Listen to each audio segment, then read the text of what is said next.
It is 10 o'clock. Good morning. I'm Lucas Panzica. In the NBA Eastern Conference semifinals, the Miami Heat grabbed a two-game lead with a 119-103 win over the Sixers in Game 2. Philly has never come back from a 2-0 deficit in the playoffs. The series will swing to Philly this coming weekend. In the West, the Phoenix Suns lead 2-0 over the Mavs after a 129-109 win. In the NHL, the Tampa Bay Lightning fought back after a blowout loss to Toronto in Game 1, winning last night 5-3.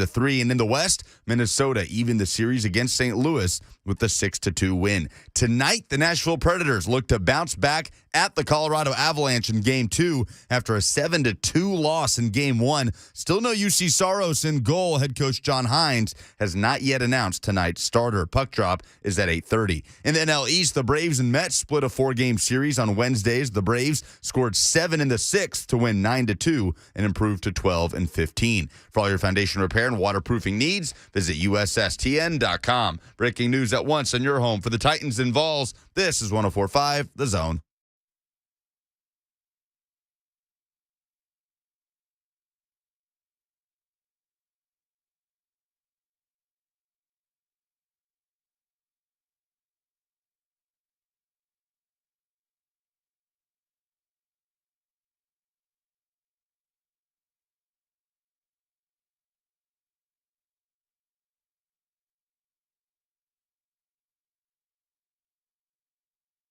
Welcome in on this Thursday to 104.5 The Zone. Hope you are feeling right, living well. I know we certainly are on this Thursday. A little bit closer to the weekend. We're going to get you there. 615-737-1045 is the number if you want to get involved today. 615-737-1045. Lucas and Robert not being mentored.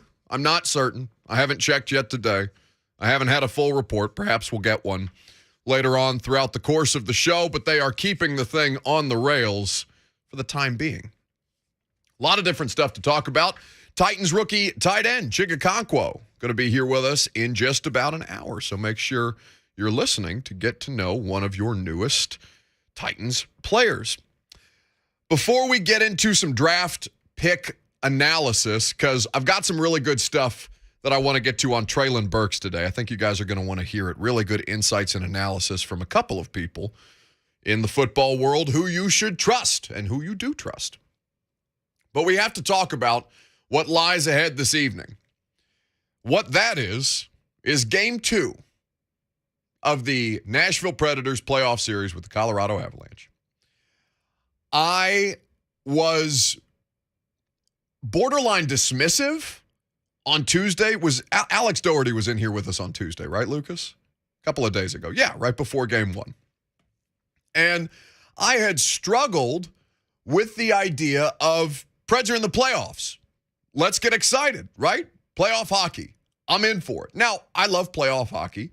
I love when the Preds are in the playoffs. I'd be lying to you if I said I was seeking out a lot of different playoff hockey games. If one's on television, I'll watch, and, they're often exciting. So who doesn't enjoy that? But local team in the playoffs, 8 straight seasons, there should be an amount of hype around this. And I've just been, underwhelmed by the entire feeling around the Preds in the postseason this year. Now, we know why that is, or we know the biggest reason why that is. UC Saros not playing for at least Game 1 and Game 2, according to John Hines. We have not had an update in recent days, have we, Lucas? He was skating around a little bit yesterday. UC but no, was. As far as timetable, no. Well, I don't expect these people to give us a timetable at any point on all of this stuff, but the high ankle sprain that was reported had implications of potentially lasting longer, right? Now, they have a couple of different opportunities to get this thing right, but not having your all-star goaltender in the net, it's going to take a lot of the juice out of it, especially when you see how the games without him down the stretch in the final week, basically, how they played out. And I'm not pinning all of this on David Riddick. Game 1, as we well know, was not all on him. I do think that Connor Ingram played a little better after he was inserted into the lineup, but, by then they were down 5-0. for the Preds, this feels like the least amount of playoff hype that I have felt around them since I've gotten here in the last 7 seasons. So 7 of the 8 straight playoff seasons that the Preds have been involved with. A tribute to them, and by the way, their standard. They've upheld that part of the deal. But now that they're in it and they lose 7-2 in game 1, and it's not just the problem in net because rightly or wrongly, David Riddick is going to be considered a problem at this point. I don't know who they should start for game 2. I'm curious to see that because do you lose David Riddick for the rest of the series if you take it away from him after one playoff start? Because that was his first one. It's the first time he's been in net for a playoff game. And the stakes aren't necessarily high. Nobody expects them to win. I think after Tuesday, most people would be surprised if they got a game. I fully expect them to get one game. Playoff hockey is weird, if nothing else, and they should be able to capitalize on that opportunity. Preds have never been swept in a playoff series. Never once. That's good information. Will this series be the one? I don't think so. But it's going to take a whole lot more skill than they currently have. And by the way, the scoring needs to elevate as well. They need to find ways to capitalize early and to try and take advantage of the fact that they can score in bunches, even if they can't stop much of anything right now. A literal shootout, but for 3 periods of playoff hockey. Alex Doherty, when he was on the radio show on Tuesday, he kind of forecast this, right?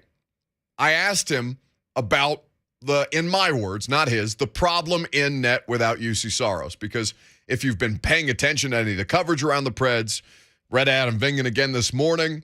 I mean, his whole thing after UC Saros left the game against Calgary with the non-contact injury is that they were dead in the water as soon as they got into the playoffs. And, 1 game sample size, not terribly fair, but it does certainly feel that way. So Doherty called it on Tuesday when he joined us here in studio. Here is his thoughts around the fact that they have David Riddick or Connor Ingram in net. The goaltending situation is not good. You're not wrong about that. It is very bad. I was actually going back and looking at some David Riddick highlights. I think it's probably going to be David Riddick tonight. And wow, it's such a different strategy. Experience. A different strategy in net with David Riddick in there than UC Saros. He is basically everything that UC Saros does well. Puck tracking, lateral movement, rebound control, all that stuff. Riddick is just completely off the charts. Like, you'd never know where the puck is going. I don't know if he always knows where the puck is. Not a great sense for your goaltender. So, not a great sense for your goaltender at any given point to not necessarily know where the puck is. Who would you rather see in net tonight? 615-737-1045 is the number. 615-737-1045. Because on the one we've spent a great deal of time this week talking about just how delicate the balance of emotions and mental stability in sports can be, i.e. the Tennessee Titans quarterback with the way that that's been fed upon for the last 2 days. What I can promise you today is that I will not be regurgitating any Ryan Tannehill sound. I'm over it. You should be too. Moving on. With David Riddick, I don't know him. I don't know much about him. All I know is that was his first opportunity, and if you take it from him after his first opportunity, how much does that impact the way that he responds moving forward in the series? Now, you have to be able to rely upon him. I don't know that you can. I think my preference would be, understanding that he was put into a much different circumstance than Riddick was, I think my preference would be to see Connor Ingram in net tonight. I don't know about you. I'm going to say Connor Ingram. It's hard. I mean, 5-0. It felt like almost instantly in the first period. Connor Ingram came in and allowed 2 goals the rest of the way. The game was over at that point. But I agree with you. I think confidence in the short term might be shot for David Riddick in Colorado. Maybe work him back in when the series shifts back to Nashville. So evaluate it later when find out when Saros will come back, if he comes back in this series. But I'm with you. It's broke, so fix it, right? How much of this falls on John Hines? Because you understand that the injury situation I mean, it damned him out the gate, right? Like, everybody understood going into this thing that, yeah, they're probably going to be a shell of what they're supposed to be without that goaltender. Because, I mean, they've been fine under John Hines, right? Like, I was reading Rexroad this morning on The Athletic, and his column, John Hines has been good for the Predators, but the coach deserves a glance as the team heads the wrong way. So, basically, no excuses. Because, I think the whole experience has been fairly pleasant. Nobody seems to dispute the idea that it was the right decision to move on from Peter Laviolette when they did, right? That was the tipping point. That was the thing that kind of put them over the edge with the Winter Classic. And what you saw from, what you didn't see basically from the team not responding to the coach. And so they made the change, and I think there was a lot of skepticism around John Hines, if I remember correctly, because I believe he had just been let go in New Jersey.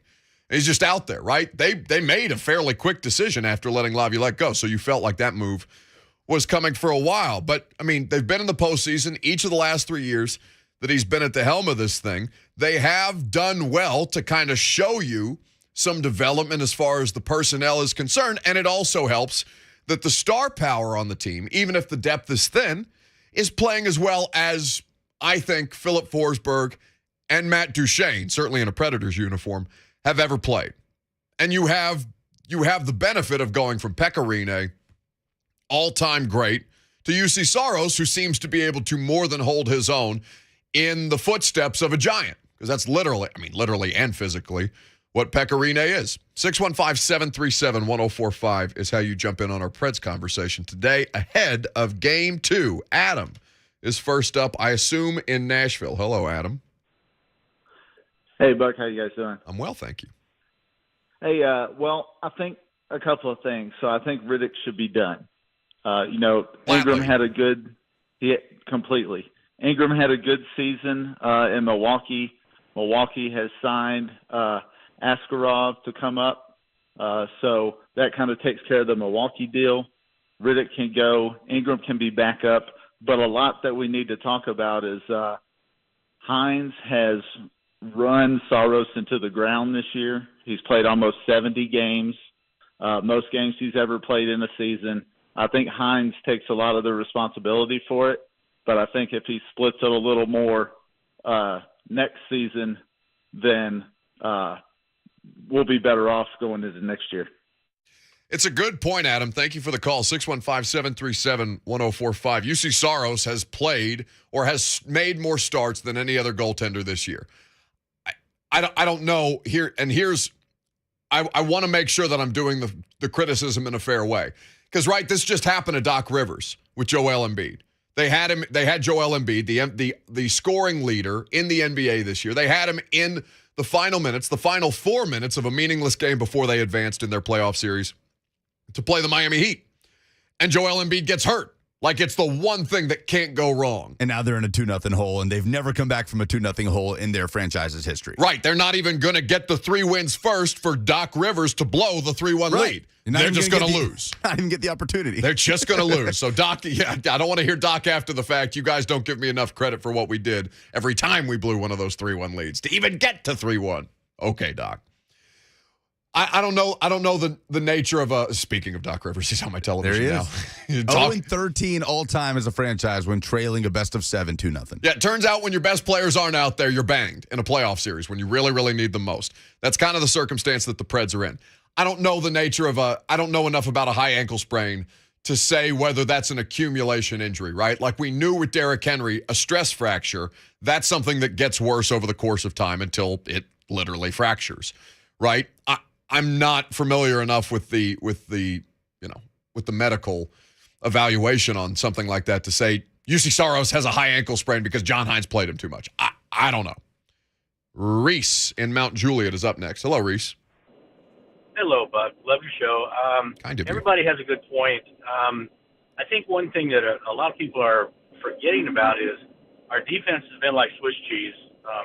Roman Josi is head and shoulders above everybody else, but we've got to find a way to keep that puck away from the goalie.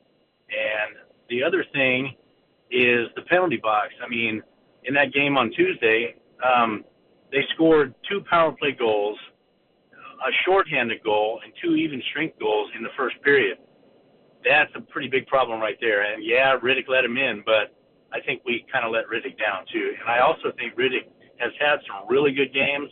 I don't think he's the savior or the answer. Right. But I think he should start. Fair criticism. Also why I think Rexroad took the position that he did in his column this morning. Now, we have it on the poll where we can update the polls. The polls is always presented by our friends at Two Rivers Ford. Who should start in goal for the Preds tonight? At Buck Reising is where you can vote on them, and we will update them at the end of each day. Lucas, what are people saying about who should start in goal tonight, given that the poll has only been up for about, a half hour? About a half hour. 86% want the change, Connor Ingram, to start tonight. 86% are done with David Riddick. I think Reese's analysis is fair. He was not good enough, but they failed him. They failed him in front of him. Yeah. There's no question. 5 goals in a period is not all on one person. And by the way, why did it take 5 goals to pull him? Well, I mean, you were down 4-0 just as quickly. Game was over either way. I mean, dumb mistakes in front of goal. Matthias Ekholm, I think the second goal, just giving up the puck in a very simple scenario, shorthanded goal allowed. He's right. It was more than just Riddick. So that will be interesting to watch play out. And, of course, we'll react to that tomorrow. Now, we've got a lot of fun things coming up for you throughout the course of today's show. Don't forget, Chig Okonkwo, Titans rookie tight end, is going to be here with us at 11 o'clock. But what we've got coming up next is your least favorite Titans draft pick among this 9-man draft class. Lucas asked me that question this morning as I was driving into work, so I'm going to have an answer for you coming up next.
The Buck Reising Show is powered by Spring Hill Heating and Cooling. Go to springhillac.com. Yes, indeed. Many thanks to our friends at Spring Hill Heating and Cooling who make our show possible each and every day. So, driving into work this morning, and I knew we were going to spend a lot of time on Titans draft pick analysis. Chig Okonkwo going to be here about a half hour. So we need to do less drama, more football. Fine by me. And so I'm going through all the different ways that I have to talk about this. I've got Greg Cosell stuff for you. You're going to hear from yesterday's Draft Pick Deep Dive podcast that we did on Treylon Burks. Going to cover a lot of ground throughout the course of the day and in the coming weeks as we get ready for rookie minicamp. And Lucas asked me the question, or said, we've done who was your favorite draft pick of the class. You haven't done your least favorite yet. And I had to sit there and think about it for a second. So we'll offer up the question to you. 615-737-1045. Who was your least favorite selection of this class? So just to kind of run through things for you to make sure that you have your memory adequately refreshed. 9 players in this class, 6 offense, 3 defense, varying degrees of special teams ability and experience. Treylon Burks, wide receiver, Arkansas. You got Roger McCreary, the corner. People acted surprised about that. Fans acted surprised about that. I would say that it was a curious selection for media because, rightly or wrongly, and I think it's kind of unfair to do that to Roger, but my mind immediately jumped to, what's this say about Caleb Farley? Is he ready? Is he not? What's wrong with him? Is he hurt again? You immediately go to all of the wrong things that might have resulted in that selection, other than he's a damn good player. And if you have that fall to you in the second round in the way that they did, they felt pretty good about taking, yet again, another first or second round corner, because they've really done it. In each of the last 3 drafts now with Molden was day 2, but a 3rd round pick. You had Christian Fulton, Caleb Farley, now Roger McCreary, as you build a more cost-effective secondary, because just in the same way that the wide receiver market is going up, the cornerback market is going to elevate as well, because if you're paying the guys to score touchdowns, you are immediately going to have to pay the other guys who are tasked with stopping said touchdowns. So Roger McCreary in the second, the corner out of Auburn. You get some offensive line depth in Ohio State. Tackle, I've seen him play right and left. And in fact, we saw a couple of clips of him switching positions in a game, which is something that they certainly value as far as that versatility is concerned. So Nicholas Petit-Frere as your first 3rd round pick, and then the thing that has been stirring the pot for the last 2 days, Malik Willis, quarterback out of Liberty at 86th overall. You get a piece behind Derrick Henry, Hassan Haskins, who, again, I think people had questions about because still there was no interior offensive lineman taken by Tennessee. You probably could have done with adding something there, maybe an additional wide receiver. There were several talented ones still available when Hassan Haskins went, and a premium placed on that position over, of course, the running back. But I think I can understand the logic, and we can get into that later on. Chig Okonkwo, who will join us later on in the show. Kyle Phillips, the slot receiver, or who will project mostly as a slot receiver and punt returner. Local product, Theo Jackson, and Chance Campbell, the linebacker, as their final of 2 6th-round picks. So I was trying to figure out, all right, which of these don't I like? And why? Why don't they make sense? And I have to come about it from a different way. Because on face value, none of us have any idea how any of these players' career will pan out or not. No, impossible to predict or project at this point. But on face value, I can't say that I have a problem with any of those. There's no one selection there, especially after watching more of Roger McCreary and saying, okay, like this guy is already locking up NFL caliber talent. He's going to be able to do so on the next level. And, as they saw last year, you can never have enough corners, never have enough pass rushers, never have enough wide receivers.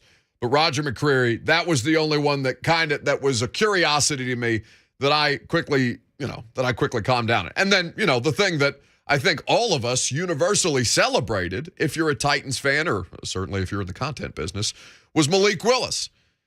Because that justification, it needed none at 86. Maybe at 26, I would have liked to hear a little bit more about why they thought about that, but they were involved in draft trades all 3 days that yielded 9 players on going into that draft, 7 total picks. They were able to do some more legwork to accumulate more draft capital, spread the love a little bit.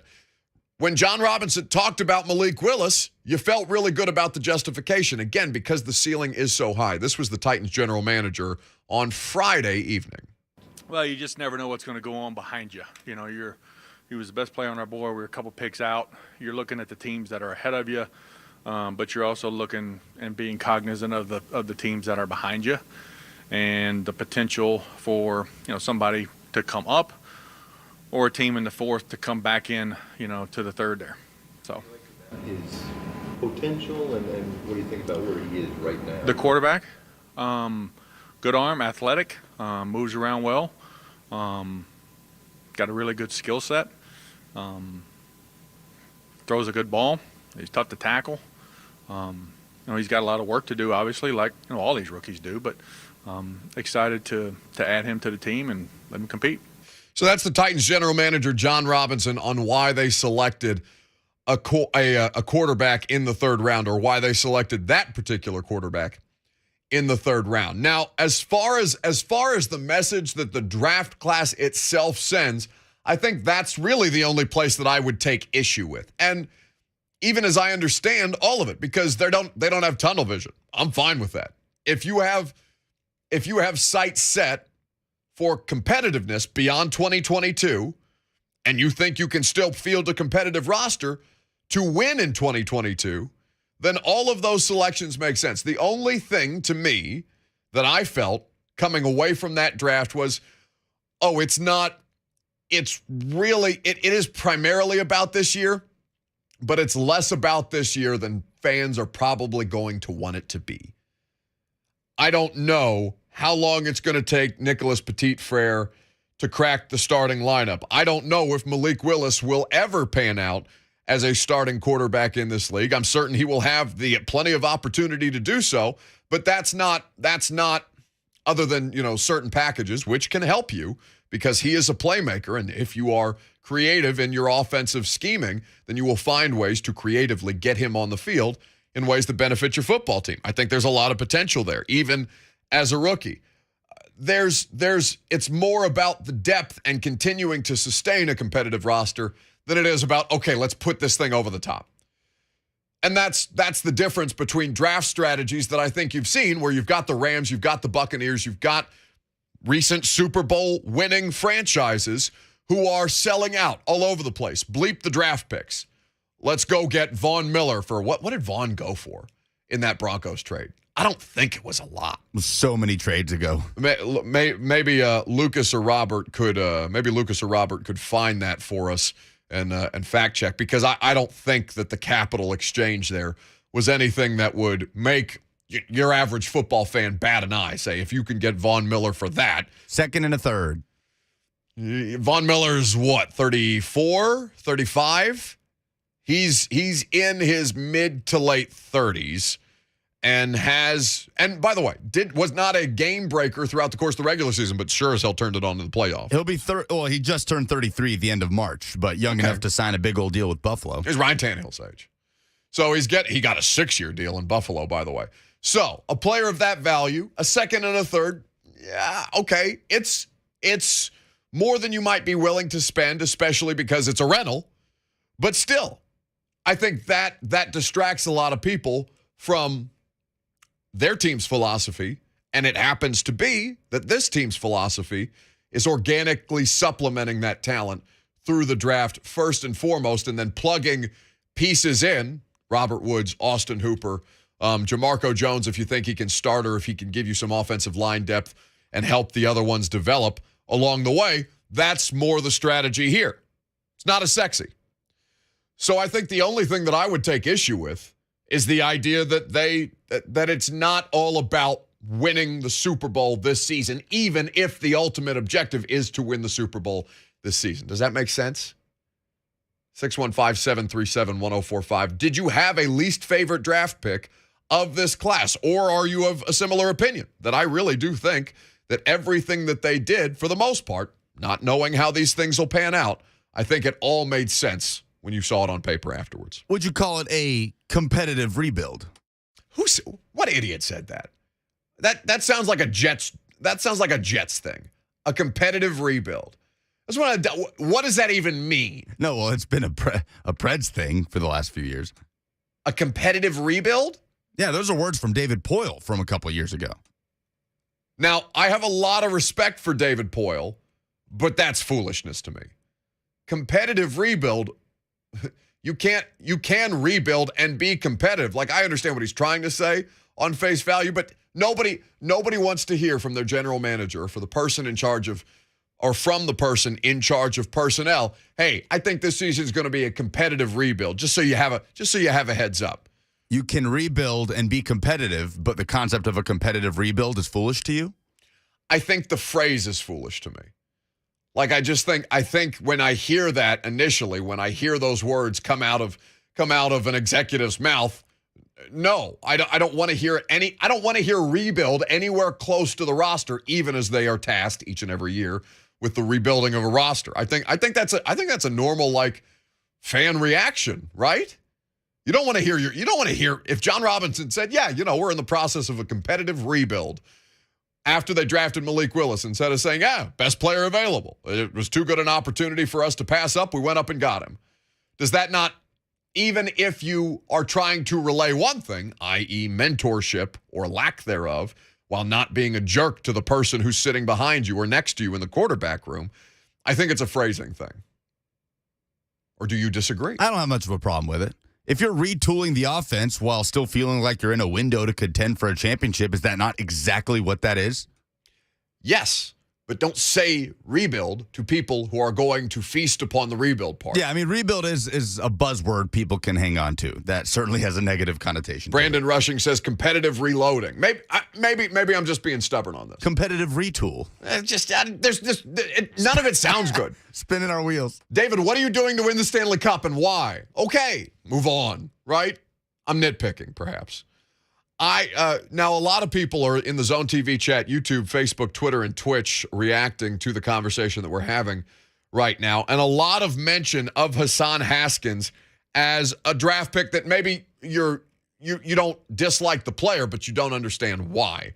Because in the fourth round, the first of the 2 fourth-round picks, right, Hassan Haskins, running back, Michigan, 6'2", 228, about 25 pounds off. Well, I think Derek's more than 250, if we're being honest. But he's about 25 pounds off of Derrick Henry.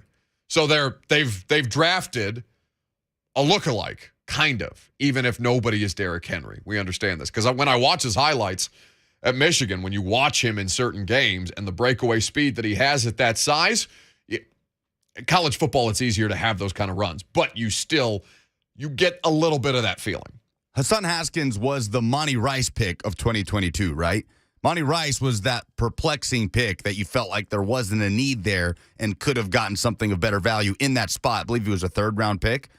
And Monty Rice, if he's not injured last season, probably plays a bigger role in the rotation at inside linebacker and figures to play one this year. But I do think that was the perplexing pick of 2021.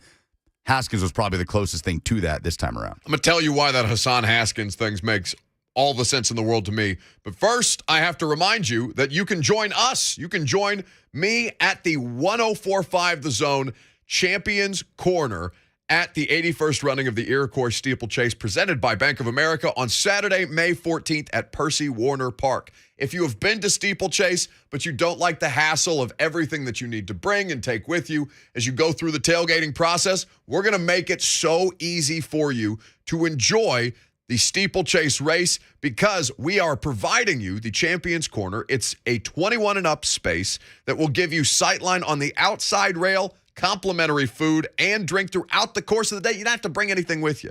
We will provide it for you. You don't have to lug your cooler, your tent, all the food. You don't have to worry about bringing food or how you're going to get food or how you're going to sober up throughout the course of the day because you're looking for food. We have it all covered. So for more info or to purchase tickets, visit 1045thezone.com/events today. I'm going to be hosting this thing. I hope to see a lot of you out there, guys and gals. It will be a great time. I have never myself done steeplechase, so I'm looking forward to experiencing it, and I hope that you guys will be there to enjoy a beverage and some great food and company with us.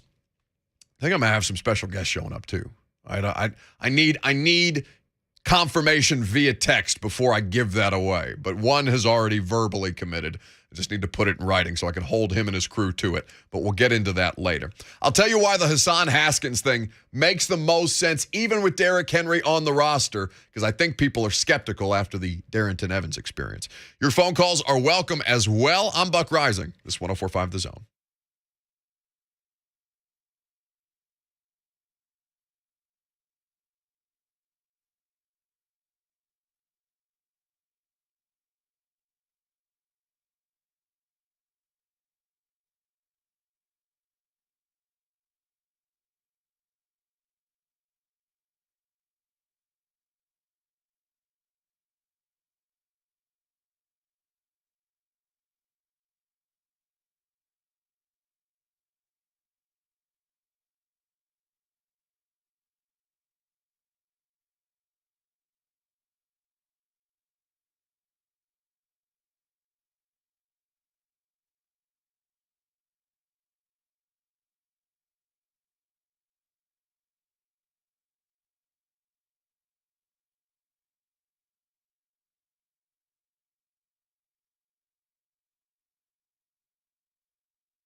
Welcome back.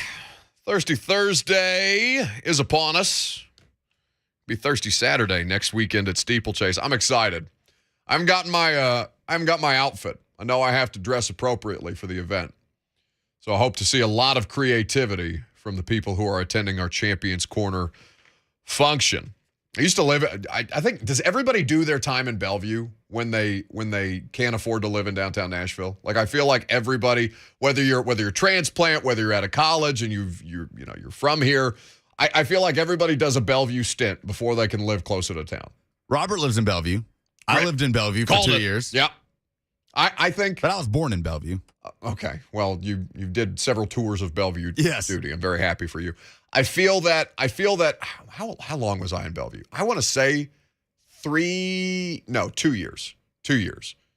First 2 years lived down here, had an apartment off Highway 100, then rented a house in Green Hills.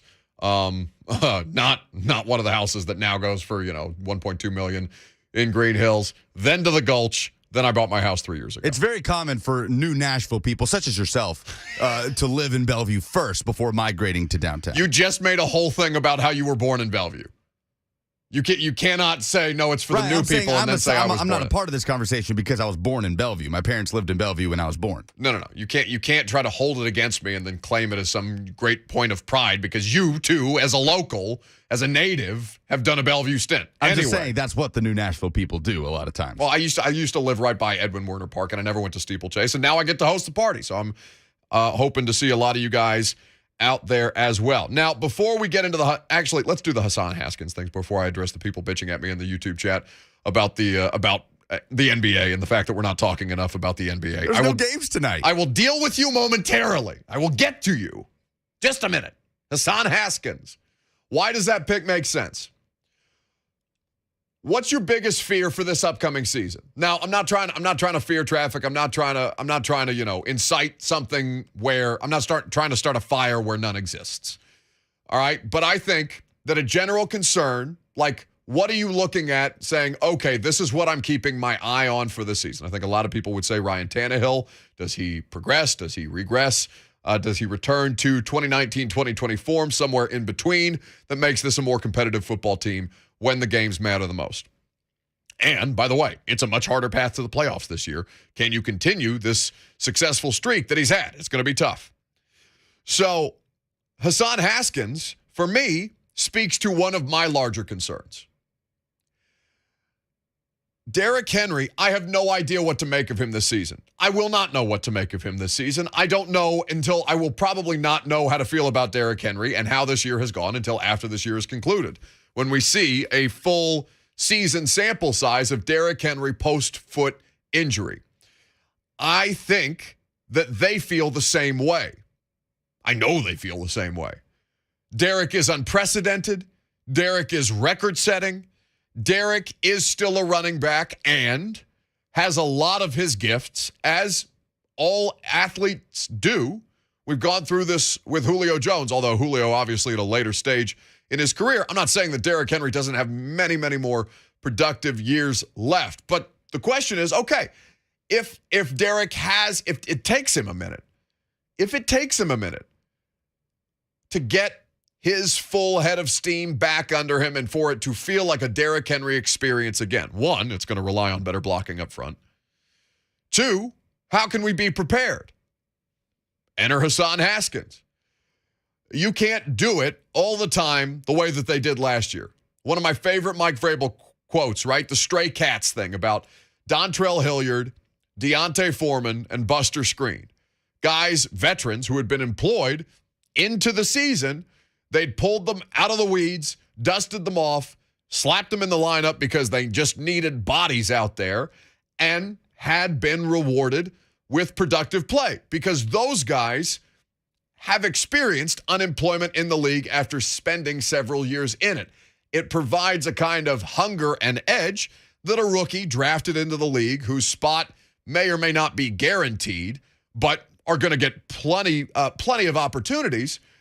It's just a different mindset, right? And Mike Vrabel seemed to really appreciate that. You're not going to be able to win with dudes off the street every time.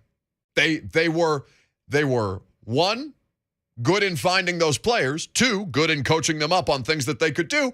But it would be difficult to replicate that kind of success in the absence of Derrick Henry again. So what do?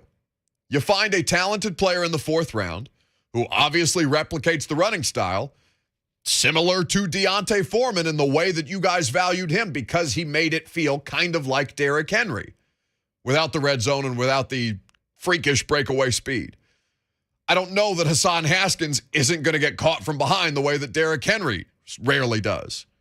But I do know that they will give themselves a better position to prepare for life after Derrick or spurts without Derrick if such situations arise, because it is going to be a talking point as he enters the season at 28 years old, will be 29 by the time the season concludes, and with only a year remaining on his current contract extension. That's why the Hassan Haskins thing makes the most sense. Now, I'm seeing Lucas. Are you seeing any NFL news? Well, let's hear from Hassan Haskins first on this subject, because this was the question that came up in our press conference Zoom with him directly after he was picked. Yeah, we do a lot of power schemes and stuff like that. Downhill run. That's my game. I can do it all, but I feel like it's my the best part of my game. I'm trying to run downhill, run through your face, and get them yards. So all them yards count. That's Hassan Haskins. Run through your face mask. That sounds familiar. It sounds very, very much like what they like to do here. Now, there's a contingent of you guys. It's a minority, but it's a loud one, so I'm going to address it. People are complaining that we're not talking enough about the Grizz today. What am I to talk about with the Grizz today? Has there been any news? Did Draymond Green get suspended or ejected again and is doing a live podcast after the fact? Have I missed something? Is there news today? Game 3 preview? Game 3 is Saturday. Yeah. Wait, it's Thursday.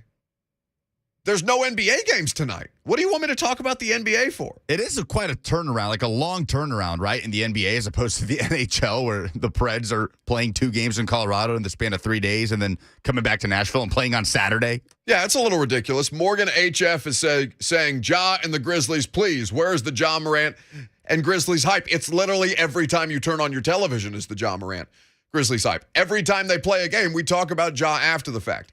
I understand, and it's not like I'm being dismissive of Ja or the Grizzlies. I actively want to talk more basketball. It's the vast majority of you do not care for us to talk more basketball. I already used a Doc Rivers comparison today. I maxed out my NBA. What do you want me to do? Not even a game tonight. And I'm sure somebody was shaking a fist at me saying, "Don't talk about that communist league to me." What a weird role the NBA plays in this market. All I want to do is laugh at the Scott Brooks Jack Harlow video. Did you see this? Fantastic. It's so good. Here's your NBA discussion.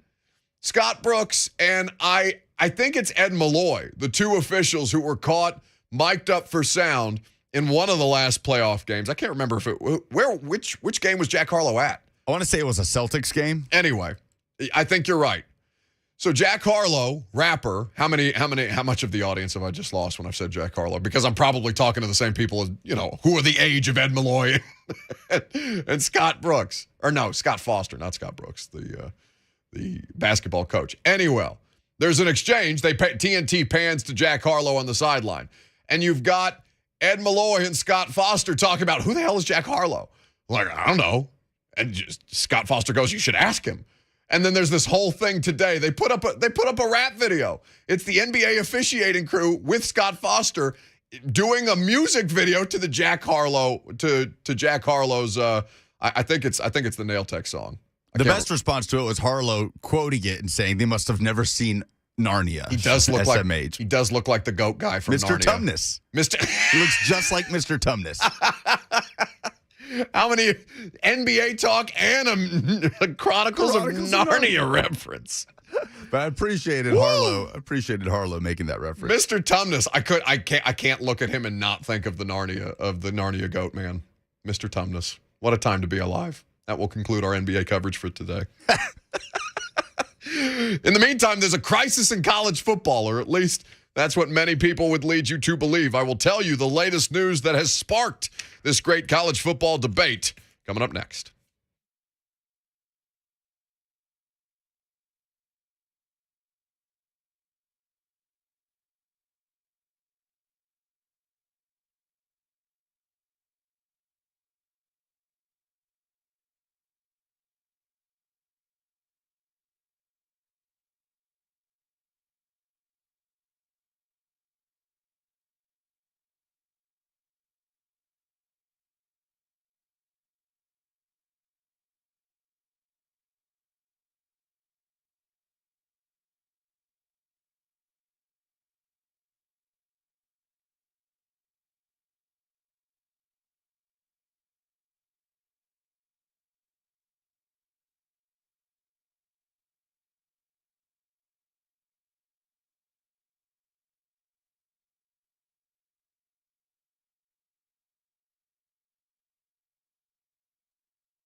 It is 11:01. Good morning. I'm Lucas Panzica. Tonight, the Nashville Predators will look to bounce back at the Colorado Avalanche in Game 2 after a 7-2 loss in Game 1. Still no UC Saros in goal. Head coach John Hines has not confirmed tonight's starter. Puck drop is at 8:30. In the NL East yesterday, the Braves and Mets split a 4-game series Wednesday as the Braves scored 7 runs in the 6th to win 9-2 and improve to 12-15. The first-round pick to sign a contract is Devontae Wyatt, the former Georgia Bulldog, signing his 4-year, over $12 million deal with the Green Bay Packers. For all your foundation repair and waterproofing needs, visit USSTN.com. Breaking news at once in your home for the Titans and Vols. This is 104.5 The Zone.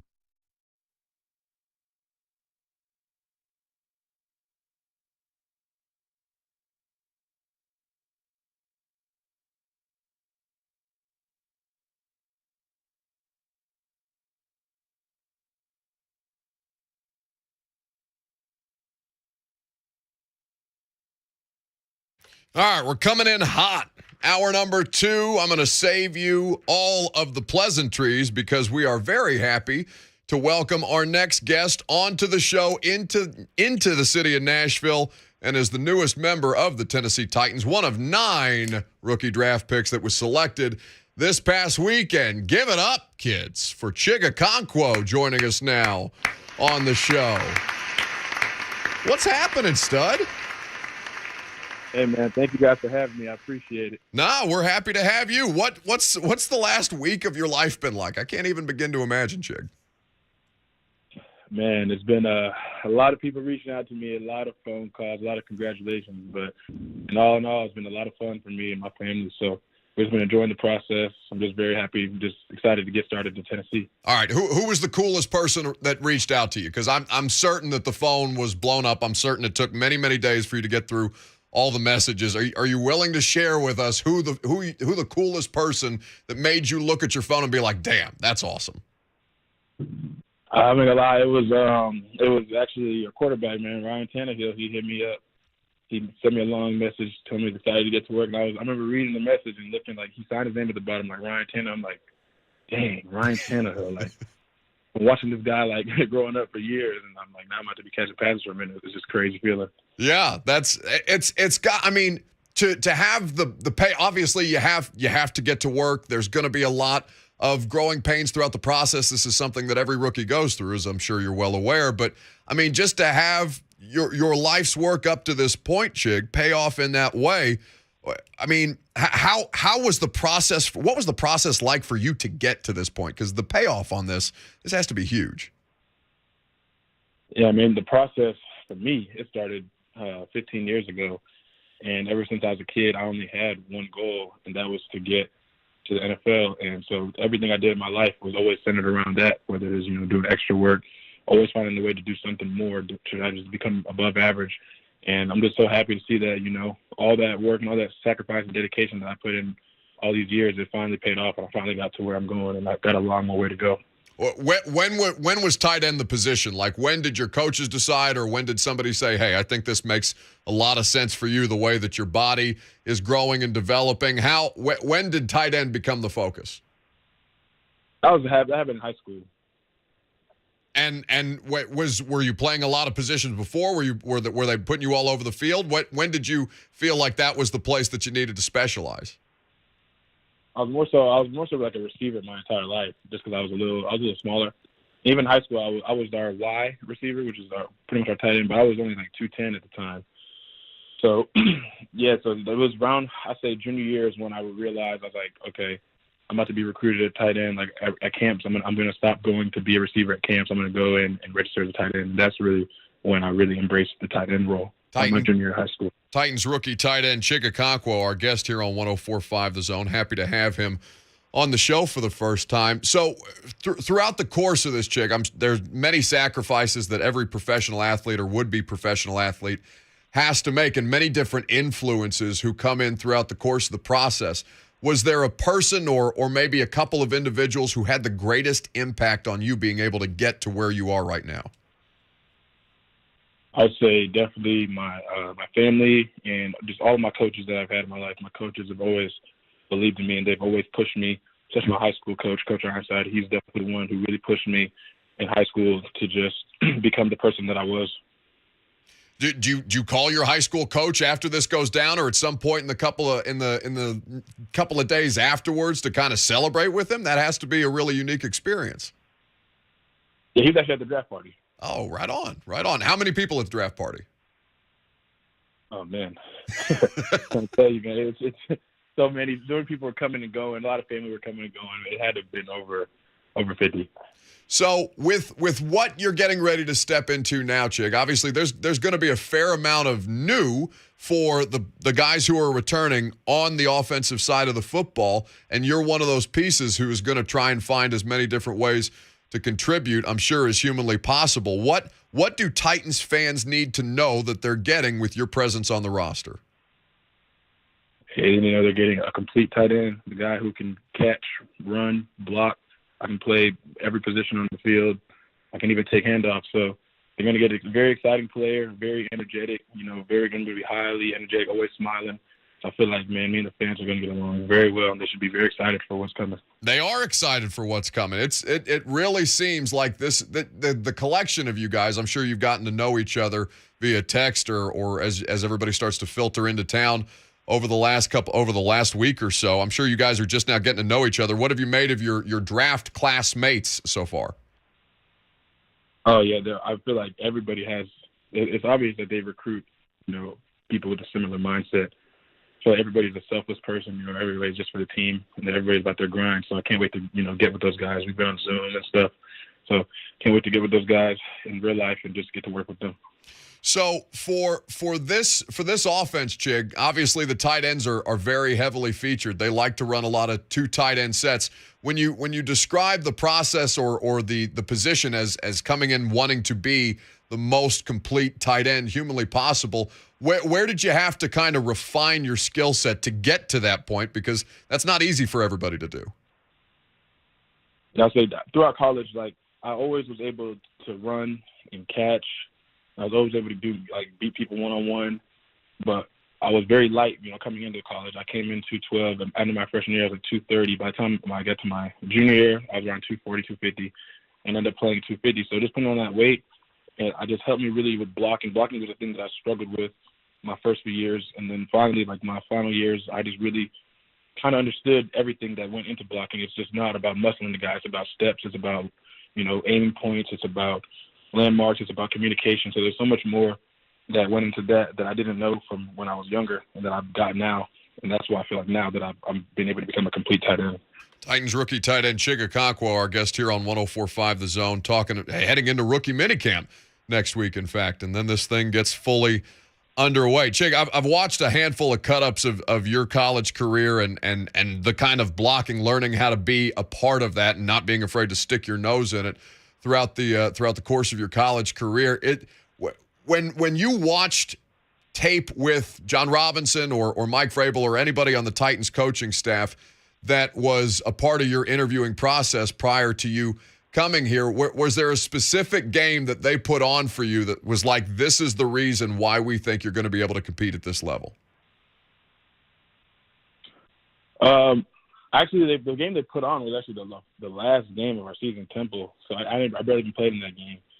But they obviously have watched every other game. But that's the game that we watched all together, which is kind of weird for me because I only played 10 plays in that game. But I'm sure for them, if it's toughness, I'm pretty sure they looked at that Michigan game because I feel like Michigan game was the game I really showed my toughness going against those 2 guys who people thought, were both top 10 picks. And I feel like I had my own against them, so I feel like that's definitely the best game. Growing up in the Atlanta area, Chig, did you ever cross paths with Malik Willis throughout the course of high school ball and things like that? We never played against each other, but I've always known about him. Wait, so I mean, I know how heralded both of you guys were as recruits. What did you know of him in high school? What was the discussion around him? Oh, I just knew that he was a very good quarterback because I remember them going to the state championship. I think it was my sophomore year, and he was the one that was leading that group. So I remember watching him back then and thinking, dang, this guy is really good. Because I don't think he was as highly recruited as the other quarterbacks from Georgia, like Trevor and Justin and all of them. But I remember him playing for Roswell and being very good. That's all I can remember. It's a lot of good football talent turns out being produced in the state of Georgia. Chig, a pleasure to have you on. Congratulations on getting to this point and looking forward to seeing how it goes for you moving forward. Thanks for stopping by, buddy.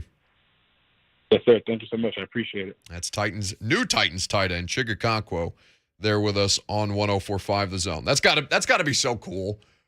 If you're growing up in the Atlanta area and seeing all these different high-level prospects, I mean, as he mentioned, Trevor Lawrence, Justin Fields, Malik Willis, there's so much there that comes up through Georgia high school football that ends up making it not just to the next level, but to the professional level. And to have that be, I mean, that's got to be a hugely competitive ecosystem. That's crazy to me. Now, there was something about that part of the conversation that I think is interesting, has stirred up a lot of conversation in the world of college football. In fact, Chig played with one of the guys who is a part of this new wave, for lack of a better term. We're going to tell you what the latest discussion in college football is and why Chig, in particular, has personal experience with this. Coming up next, I'm Buck Reising. This is 104.5 The Zone.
The Buck Reising Show is powered by Spring Hill Heating and Cooling. Go to springhillac.com. Indeed. 615-737-1045. That's the number. Jump in if you like. Appreciate Chig for hanging out with us. Some college football content and conversation coming your way here in just a second, but let's get to some phone calls. It's been a minute. Alexander is in Nashville up first. Hello, Alexander. Oh, Buck, thank you for taking my call, and what a great interview, by the way.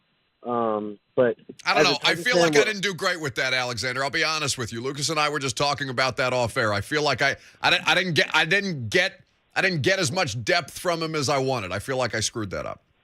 I feel like he's a great kid, and he's got some moxie and a little charisma to him. So I'm excited for him to come here. But his film and his highlights pop out to you. I mean, his game against Michigan, it's jaw-dropping. I mean, what he can do after the catch, his acceleration to deceleration speed, and also his 40 time. He's just as quick, and his versatility on the field is exceptional. So I think that was a good value and good steal, and I'm excited to hear from him, man. So thank you for taking my call. Thanks for the call, Alexander. 615-737-1045. He's spot on because, ultimately they have a type when it comes to these tight ends. Delaney was here on the roster, obviously, when John Robinson got here. They drafted Jonnu, who was in the mold of Delaney, has some similar, what we call move tight end abilities. That's what he is in any given offense. And so now Chig comes in with the draft comp, by most people, of Jonnu Smith. So when we talked to our buddy Mike Felder yesterday about that, I think he outlined a lot of ways that Chig makes sense for this particular football team. Well, you hit the nail on the head with the 12 personnel, right? So one running back, two tight ends for the people that are uninitiated. But he's an F. He's an F and an H, right? He's a move tight end. And so the big key for him is going to be, does he line up in the slot? Does he line up as a wing? Does he line up in the backfield?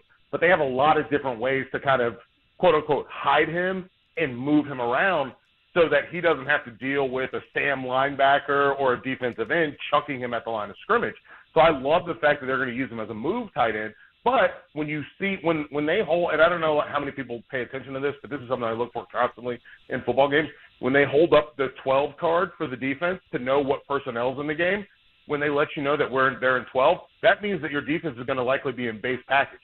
The problem is that Chig he weighs 238 pounds. He's probably going to play closer to 235, 230, and he's going to be a mismatch for little, like if it's your third corner that's in the nickel package for that, okay, guess what? He's way bigger than him. But if it's a safety or if it's a linebacker, now he becomes faster than those guys, and now we have a problem. So I love that out of him because they're going to force defenses into base personnel, which should open up the run game. And listen, if he's coming off if he's lined up as a wing or lined up as a slot and he's blocking back towards the box, now he has an opportunity to win in blocking and create space. So that's Mike Felder of Stadium breaking down Chig with us yesterday. Chig Okonkwo, the new Titans tight end, on the roster. A lot of good insights and analysis from Felder there about his usage. In the middle of that, Lucas, it made me very sad because I heard Mike say that he's 230 pounds. So, football people would call that light in the ass at the tight end position. I looked at what now Chig is listed on the Titans official draft review book, 6'3", 238. I think they're giving him a few extra pounds there. But that also means that Chig and I are the same size, and I do not play a professional tight end in the NFL. You don't. And I'm an inch shorter, so that means that 239 pounds, as I checked the scale this morning, is at least an inch more compact. Very forthcoming by you. That hurts me. Well, listen, public accountability, okay?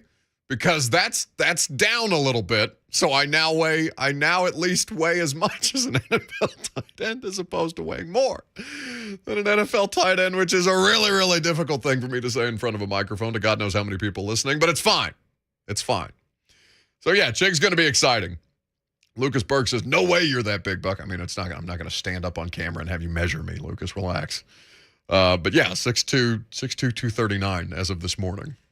It's like the Dan Patrick Bell, right? Every time they give the height and weight. Yeah, except that one, it should be instead the Game of Thrones shame Bell. Fatty.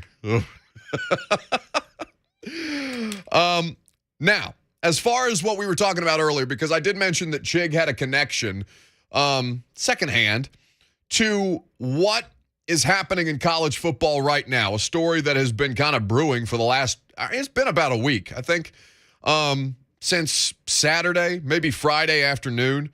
There was a lot of discussion around a massive move in the world of college football that is being discussed as something that could change the landscape of this sport permanently. I don't know how many people know, well, I think Tennessee fans might, how many people know who Jordan Addison is. Jordan Addison is regarded, and by voting, as the nation's top receiver, the Biletnikoff Award winner in college football last year. Basically, he is. When you're talking about the top players in the sport, Jordan Addison's name is going to come up. So he played at Pitt most recently, and now he has entered into the transfer portal, which is not something that we have previously seen. We've seen players who can't crack the depth chart, or maybe were promised playing time in a way that never materialized. You get stuck in a bit of a logjam because how many people are committed at the quarterback position, tight end position, defensive end, whatever. We've seen all manner of transfers in all different situations, reasons why as well. But now we have not seen this.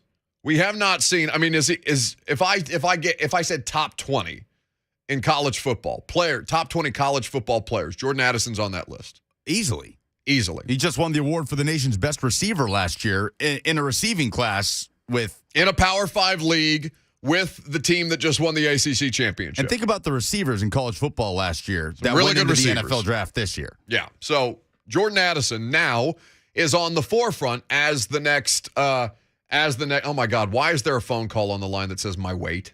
I don't want to do that. Is it? And of course, it's Charlie and Franklin, the worst. We'll get to you, Charlie. No, I think we have to do. Would you rather me continue my train of thought, or would you rather me take this call? Because I feel like you're going to completely forget what we're talking about. It's true. Okay, I'll stay on track. So, with the situation in college football, a lot of think pieces being written. Now, recall, I mean, we're almost a year. July, I think this happened. When the NCAA came down, or rather when the Supreme Court came down on the NCAA's necks for name, image, and likeness legislation, they had ruled collectively 9-0, unanimous decision in today's political environment, which is damn near impossible, especially if you've been paying attention to things happening around the Supreme Court lately. 9-0. They said NCAA unconstitutional. These guys and girls need to be able to make money off of their name, image, and likeness. It's literal. It is illegal that you have been doing this for so long the way that you have done it. So now, between one-time transfer portal and name, image, and likeness legislation, you have college football's version of free agency. But now, in ways that instead of seeing like depth pieces and players, or I mean, we'll talk about Tennessee here in a little bit. They just picked up a transfer portal player. It's really the most significant movement that they've had in the transfer portal, and it comes at the same position, as a matter of fact. But we've never seen a top player in the sport say, okay, I'm going to take my talents elsewhere. Because why? Now, I haven't seen any quotes from Jordan Addison on why he is headed for this transfer. I have not seen any quotes attributed to him or anybody around him as to why this makes the most sense. Just the news item that he is entering the transfer portal. And rumors around that regarding USC and NIL deals potentially in place. Okay. So without speculating recklessly, it is fair to assume that there are name, image, and likeness deals, plural, on the table for a player of that caliber. And if you're going to do it anywhere, you can do it in Los Angeles because Lincoln Riley's building a monster. But part of the conversation is he did lose his wide receivers coach. He did lose his offensive coordinator in Mark Whipple, and he lost his quarterback in Kenny Pickett. So is Jordan Addison bigger, more impactful to the landscape of college football than Spencer Rattler? Yes, right now, I would say yes. The transfer of it. Yes. Because Spencer Rattler got benched and was, disgraced is too strong. Because of the conversation that it leads to regarding NIL. Caleb Williams is kind of on par. Now it happens to be that's also an Oklahoma to USC thing. So Lincoln Ryan, of course, he was originally committed to Oklahoma, and there were reasons why that became a less tenable situation for him there. So they're probably on par, 1 and 2, but it felt like that was going to happen anyway. Not this.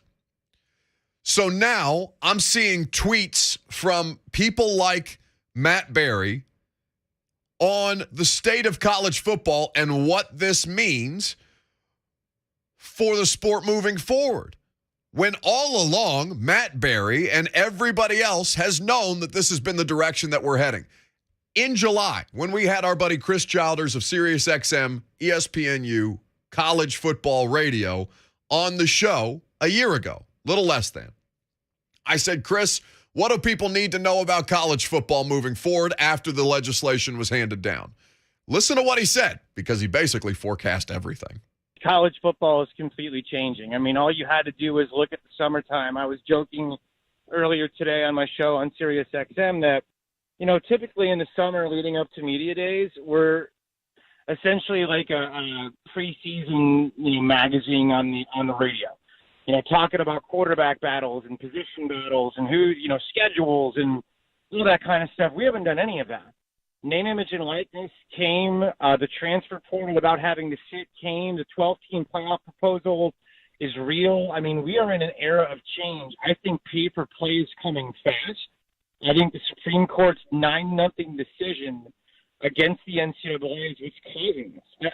I think if you're thinking the NCAA doesn't need to add them, you're not paying attention. The complete model of the way we've done business is done. Anything we've ever known about college football is dead. That's gone. And I'm telling you right now, pay-for-play is coming. So you've got to position yourself in the best position to be one of these superpowers. And I think the SEC sees the writing on the wall. They see the fact the NCAA is dying a painful and fast death. They have, Greg Sankey said it a couple days ago, the rule book essentially means nothing. It doesn't have the same sort of merit and weight that it used to. So look, we're changing. You've got to adapt and adopt. And right now, from a financial standpoint, the SEC is adding the 2 best brands you possibly can add. For people that don't realize this, there is not a athletic department in the country that brings in more revenue than Texas. Even with their football program being average the last decade, there is nobody that brings in more money than Texas. And Oklahoma has essentially been carrying the flag for the Big 12 for the last 6 years. They're going for their 7th consecutive league championship in 2021. They add a lot of cachet, and with that is going to add more money. And as the college football continues to evolve, what you're going to see here is now that this happens, you're going to see a restructuring. You're going to see, I think we're going to autonomy. I think we're going to power, a power form of college football. We might even get to the NFL where it's 32 teams and we kind of divide it up into divisions. I think we are heading down that path. This is what this is. That's exactly what you are seeing right now. I think you're going to see similar things. I wouldn't be shocked if USC says they're going to be an independent. The Pac-12 has nothing to offer them, and right now you are positioning yourself for the future. You are positioning yourself for the playoff. You are positioning yourself for the chance to make the most money, and that's what this is. The Big 12 has given Texas and Oklahoma nothing. I think the SEC understands what those brands can mean, and knowing where we're going from a restructuring standpoint, this to me is a no-brainer. Shocking still that it kind of came out of nowhere, but when you think about it and see where college football is going and read between the tea leaves, it makes a lot of sense. But, that's Chris Childers. Well, that's me. Why was I talking about Gostkowski there? What happened there? What is that? I don't know what happened there. Some extra audio. Yeah, splicing found its way in. Shut up. Stephen Gostkowski. That seems like an eternity ago. Anyway, Chris Childers. Now, at the time, that was directly after Texas and Oklahoma had announced their intention to leave the Big 12 to go to the SEC. But this all has a role to play, right? All of these dominoes are connected, and they're all falling one after the other. And he brings up the idea of USC as an independent. Do they look like anything about the Pac-12 is currently benefiting them? How much more has name, image, and likeness benefited them? than the Pac-12, other than the fact that they have negotiated television contracts. And the league has its own network that has had, nobody has had success as the SEC network has, but there's different reasons for that. But the success of USC is the success of the Pac-12. Right. So that, for a while, they had a couple of different programs that they could prop up. Now, Stanford has been in and out of relevancy. Oregon has been in and out of relevancy. But USC as a brand has that oomph, right? They have the fan base. They have the eyeballs. They have the alumni base. And now they have Los Angeles and big money sponsors that can fuel that thing, influx that thing with so much young talent. And let's take Jordan Addison, for example. What you mentioned, he lost his wide receiver coach this year. He lost his quarterback this year because Kenny Pickett just went in the draft, among other things that may have happened in his life. There's more details probably there, but let's just take those two things on face value. So Lincoln Riley swoops in and says, "Hey, bud, we just picked up a quarterback who I think is going to be the second coming. We're building a monster over here, and we got the money to pay you to be a part of it. You can come play with a hugely talented quarterback. You don't have to waste your last year of eligibility kind of floundering around with a team that, Pitt is not necessarily going to be looked at as a favorite to repeat as the ACC champion." Why not? Maybe not a favorite, but a contender. They are competitive, yes. But I would say that you have a better chance of winning a Pac-12 title at USC than you do of winning an ACC title at Pitt. Fair enough, but I do think that is an argument to be made there that we don't need to do now. But with Clemson and what happened last season and losing both coordinators and questions about Uiagalelei, I think Pitt is right there in the mix, depending on how Keaton Slovis plays at quarterback for another ACC title. You rattled that off with a great deal of confidence. I know, and I'm so proud of myself. Well done. Uiagalelei. 615-737-1045. The question for you is, are you happy with the direction that college football is heading? Now, had I had the presence of mind to ask Chig Okonkwo about this, I would have brought up the idea that he did play with a transfer quarterback last year. You all remember that Tua Tagovailoa, if we're pronouncing names with great confidence today, even though I've had many, many years to practice that. Tua, his brother, Taulia, transferred from Alabama to Maryland.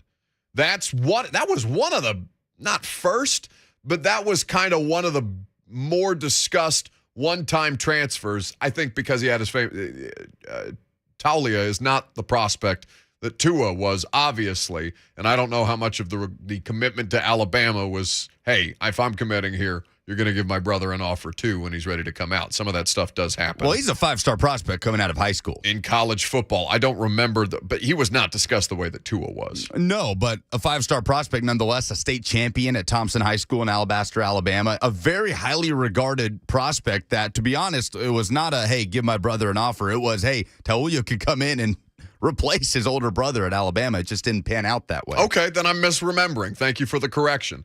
Regardless, that's one of those situations that is manifest. And I know the players are taking full advantage of it. But like this kind of stuff that I'm looking at from Matt Berry on the internet, what was this? I think this was Saturday. People screamed, quote, "Let them transfer." People screamed, "Pay them." Screamers never have a responsible plan to make it work. They just scream nonsense to be the loudest. This is now college football. Well done. What the hell does that have to do with anything that's happening right now? Now, maybe there's a little bit of a market overcorrection, but college football is still going to be college football.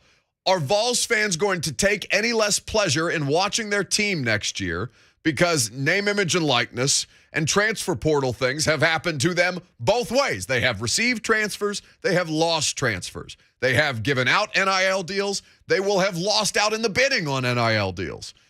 It's college football. Who this squeezes out are the little guys, as Chris Childers just laid out. But, I mean, respectfully, for a casual sports fan, because college football is it's still football, so it's going to have a wider reach than anything else not named the NFL, right? In the American sports landscape. College football is 2 to the NFL's number 1. but you lose so many people throughout the course of the college football season because very, very quickly you figure out who's going to be left in the mix, and then all of a sudden you lose a couple conferences worth of fan bases in November, and you're trying to find a way to market championship games in a college football playoff that's going to include at least 2 SEC teams every year. So how do you continue to have broader appeal to the casual sports fan as the ratings suffer? You give us the best games, as many of the best games as humanly possible, and frankly, for as much comedy as Maction produces, I can live with seeing the highlights on social media. I'm not interested in those games. Give me Alabama, Texas, USC, the major powers, Notre Dame, in college football. Those are the only ones I care to watch, other than the teams that we're going to discuss here on the radio show on a regular basis. The rest of it, frankly, I'm good with leaving behind. And what college football's path forward is telling you is so are they.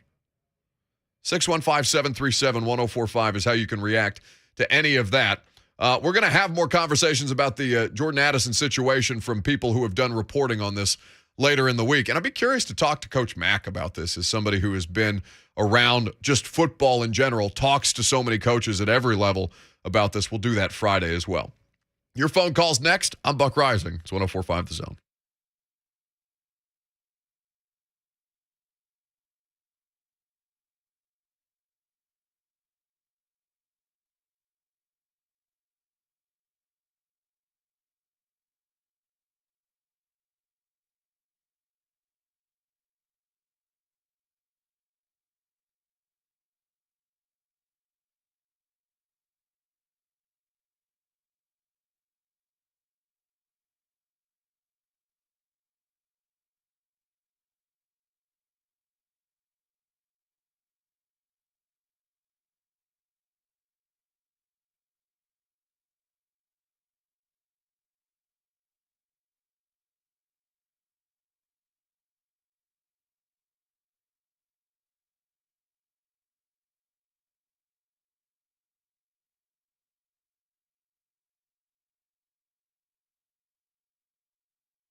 Moving right along. Welcome back on this Thursday.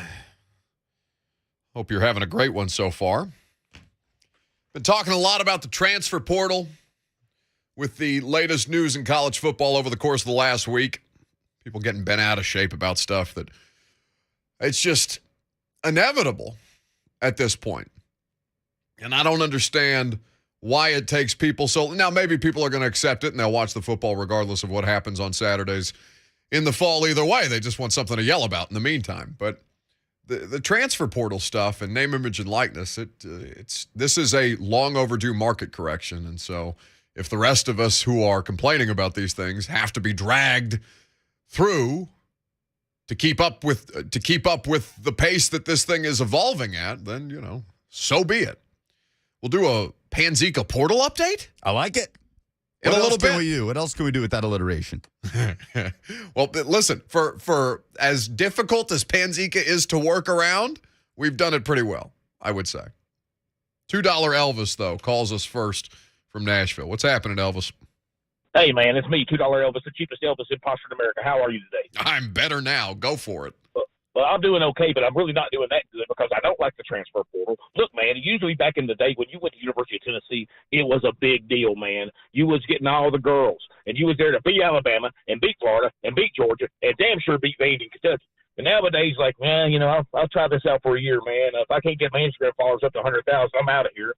It's just no loyalty in it, man. Your quarterback might be playing against you next year. I don't like that. It's supposed to be amateur football. Very, very, very good amateurs, I understand that, who are on the cusp of being professionals, but they're not there yet. And if they were good enough to be professional, they'd come out of high school, which no kid has ever done that and ever will. I just, man, I'm still going to watch it, but I don't like how they can just transfer, and I don't like how there's no loyalty involved. It's not right, man. And that's my take. And I'm $2 Elvis, the cheapest Elvis imposter in America. Yeah, baby. That's fantastic. I would have let him go way over 60 seconds. Call us anytime. It's a terrible Elvis impression, but it's worth the $2. I would pay $2 for that again. He's spot on. So the idea of loyalty, understood, right? Especially if you went to that school. You bleed orange, right? You love the Tennessee Vols. You've been with them for, they're a 100-plus-year-old fan base. It is completely understandable why this seismic shift in the last, less than a calendar year at this point, why this would disrupt your feelings about what it is that you value out of your favorite sport. But it hasn't been amateur football for so long. It's minor league. Yeah, but the conversation of, it's just legal now. And I saw Josh Pate tweeting about this the other day. He said, or today, I think, a lot of this is unprecedented. Like Jordan Addison leaving for a rumored $3 million NIL deal, leaving a contender. Pitt is a contender in their conference, defending champs, to go to the West Coast for reportedly millions of NIL dollars, if that is what he does. That is not something that's been happening. You're right. And you I think perhaps I've not made myself clear in a way. I'm not saying that what we are witnessing now has precedent. Clearly it does not, because all this stuff is new.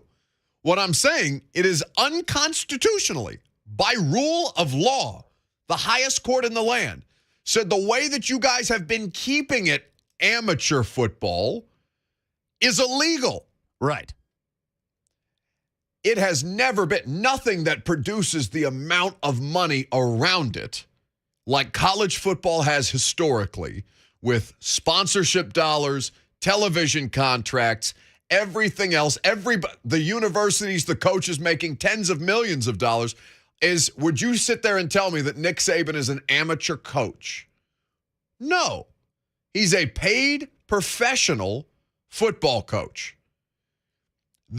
It's shamateurism. We have had the guise of amateur football because it's wrongly been held down that way. Now that it is in a place that it is supposed to look like, that it was always going to be when this much money is being made off of the free labor. By the way, college football isn't paying. You can work it out with your boosters and with your alumni and stuff like that to third-party pay players to come to your school. But the schools aren't paying the player. They're not making money off the television dollars. They're just saying, hey, it's now legal for you to do a car ad endorsement, a car dealership endorsement.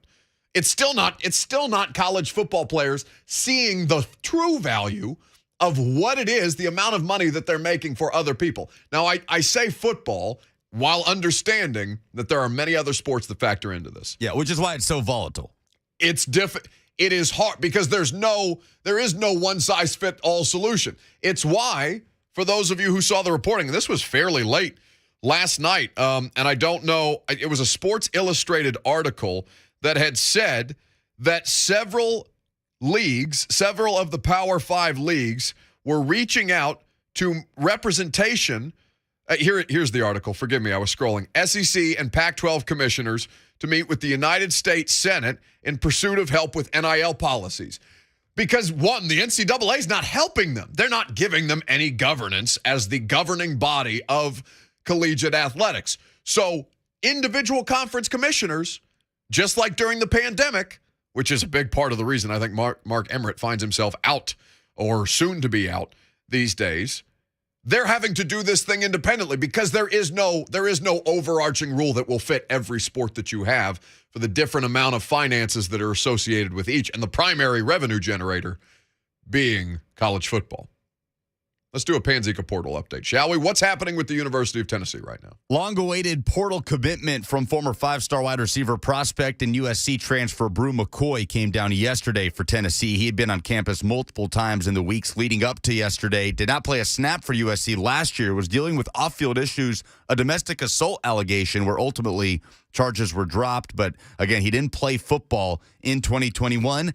Had 21 catches, just over 200 yards, a couple touchdowns in 2020, but he was also behind Drake London, the first receiver taken in the draft this past year, and a couple other NFL wide receivers, Amon-Ra St. Brown, now a Detroit Lion, on there as well. So Tennessee injects a five-star talent in Bru McCoy that can play on the outside opposite Cedric Tillman, and that kind of takes care of the wide receiver depth at this point, even though they're still in the mix for Jalen Robinson, a former Heupel player out of UCF. But as far as needs go, two guys lost to the portal recently. Tight end Julian Nixon, a former four-star wide receiver out of Georgia, was converted to tight end. He had initially committed to Jeremy Pruitt.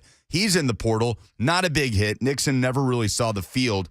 Aaron Willis at linebacker, another former Pruitt commitment, former four-star prospect, is in the portal, and that remains a position of need that I would imagine Tennessee will address here in the coming weeks in the summer. And at safety, Tennessee adds two guys, Andre Turrentine, an Ensworth product, and a transfer, Wesley Walker, out of Georgia Tech. So now they've got some guys in the defensive backfield that they're going to be able to sort of tweak with and move around positionally because there's still a very big lack of depth at corner, and now they're very safety heavy. So I'm intrigued to see what happens with this Tennessee defensive backfield, trying to replace Alontae Taylor, trying to replace Theo Jackson, who, by the way, will be on Blaine and Mickey today at 2 o'clock, and trying to move some guys around and experiment with some things when they're heavy in one spot in the defensive backfield, not so heavy at another at corner, and they're going to have to make do. But Tennessee, ultimately the biggest headline is adding Bru McCoy, a former USC wide receiver, and the USC to Tennessee pipeline is alive and well. He's like the fourth USC player to come to Tennessee in the last couple years. Is there any discernible connection on that? Velus Jones, you had coming over because largely T. Martin had a big role in that. He's the passing game coordinator at USC, and then coming over here as the wide receivers coach under Pruitt.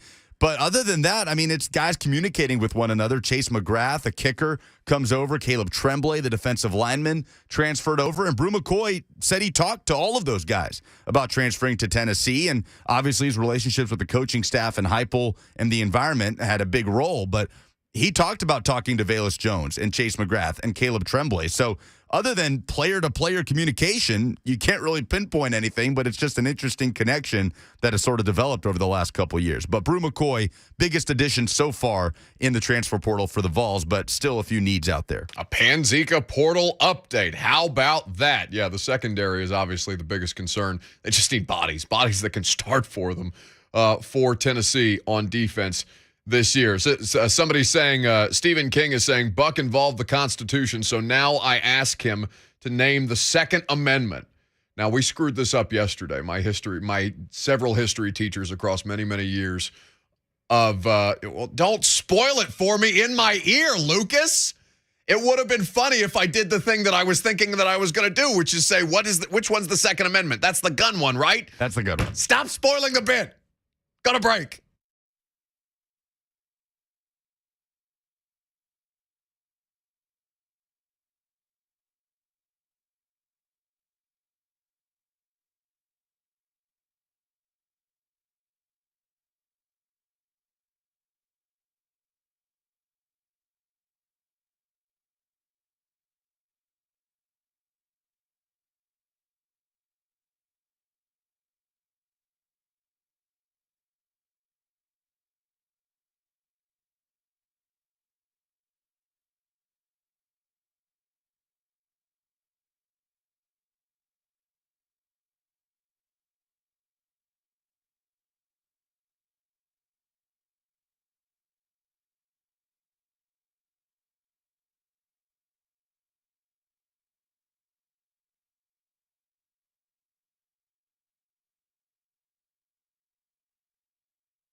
It is 12:03. Good afternoon. I'm Lucas Panzika. Tonight, the Nashville Predators will look to bounce back at the Colorado Avalanche in Game 2 of this first-round Western Conference Stanley Cup playoffs matchup after a 7-2 loss in Game 1. Still no UC Saros in goal. He'll miss at least the first 2 games of the series. Head coach John Hines has not yet confirmed tonight's starter between David Riddick and Connor Ingram. Puck drop tonight in Colorado is at 8:30.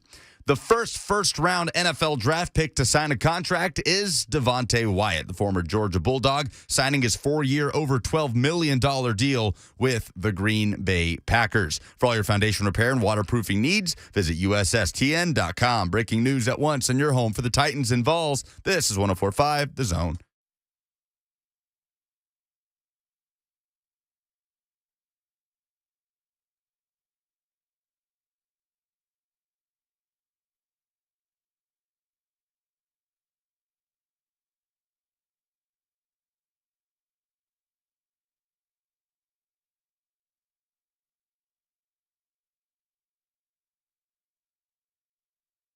Final hour off and rolling. Welcome into 104.5 The Zone. If you have been with us so far, welcome back.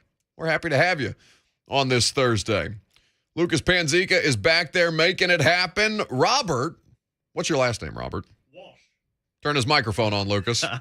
It's Walsh. Excellent. Robert Walsh, who's a new member of our 104.5 The Zone family, and he's been stuck with us for the last 2 days, is hanging out here with us as well. We can finally hear you. You have a voice.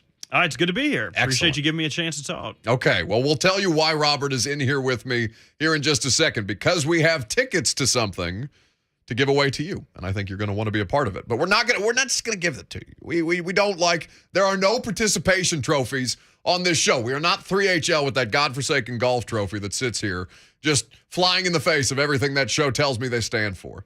I heard their response to us, by the way, from Wednesday when we nominated from Tuesday when we nominated them for Losers of the Sports Weekend. I have it. Do you? We'll start a fight later on, perhaps. All right, back to the shadows, Robert. Let's do some analysis on Treylon Burks. We have talked not nearly enough about this Titans first-round wide receiver he's a football player that plays wide receiver, as our buddy Mike Felder articulated so well yesterday. And we'll get into some of the uses of him at Arkansas that I think you're going to like. But I was listening to Coach Mack on the radio show, or on the radio station yesterday. I believe he was with Blaine and Mickey. By the way, Blaine and Mickey have Theo Jackson today at 2.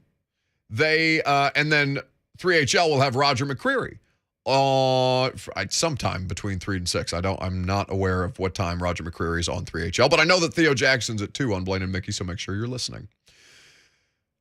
Treylon Burks is somebody who has consistently been tied to A.J. Brown for obvious reasons, right? They trade away A.J. Brown. They get the 18th pick. The 18th pick becomes Treylon Burks, and this is somebody who he will be tied to for his entire NFL career. A.J. leaving means Treylon Burks came to Tennessee. He may have ended up to the Titans in 26. He may have been long gone by the time they selected if they stuck and picked in the first round. So they get Treylon Burks, and immediately the A.J. Brown draft comparisons had already started.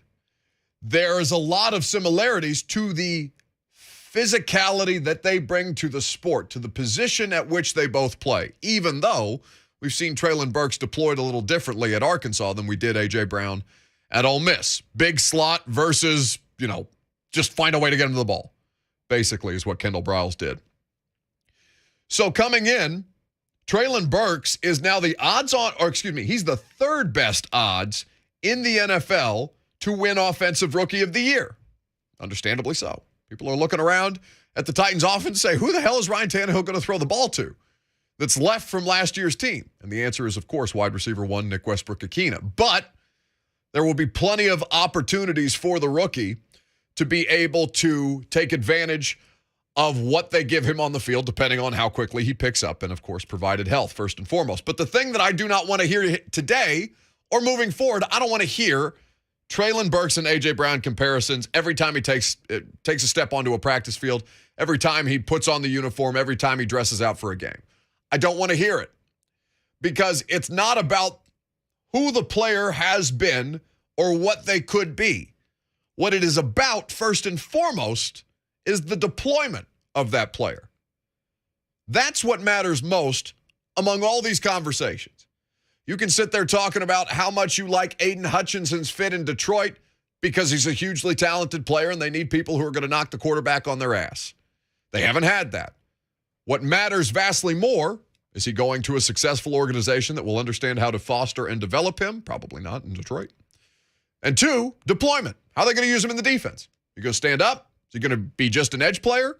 How many different ways can they use him, and how are they going to maximize his skill set to make sure that they get the best possible version of him? Deployment is what matters at every position other than quarterback. And then quarterback, you have to factor in geography, but that's a different conversation for another day. So when Greg Cosell and I were breaking this down yesterday on the latest version or episode of The Install, it's the podcast that Greg and I do every Wednesday, and we're doing draft pick deep dive episodes on each of the 9 selections for the Tennessee Titans in this NFL draft. Yesterday, we started with Treylon Burks. And what I wanted to know from Greg, as far as his insights are concerned and how he studies this draft process, was a couple of different things.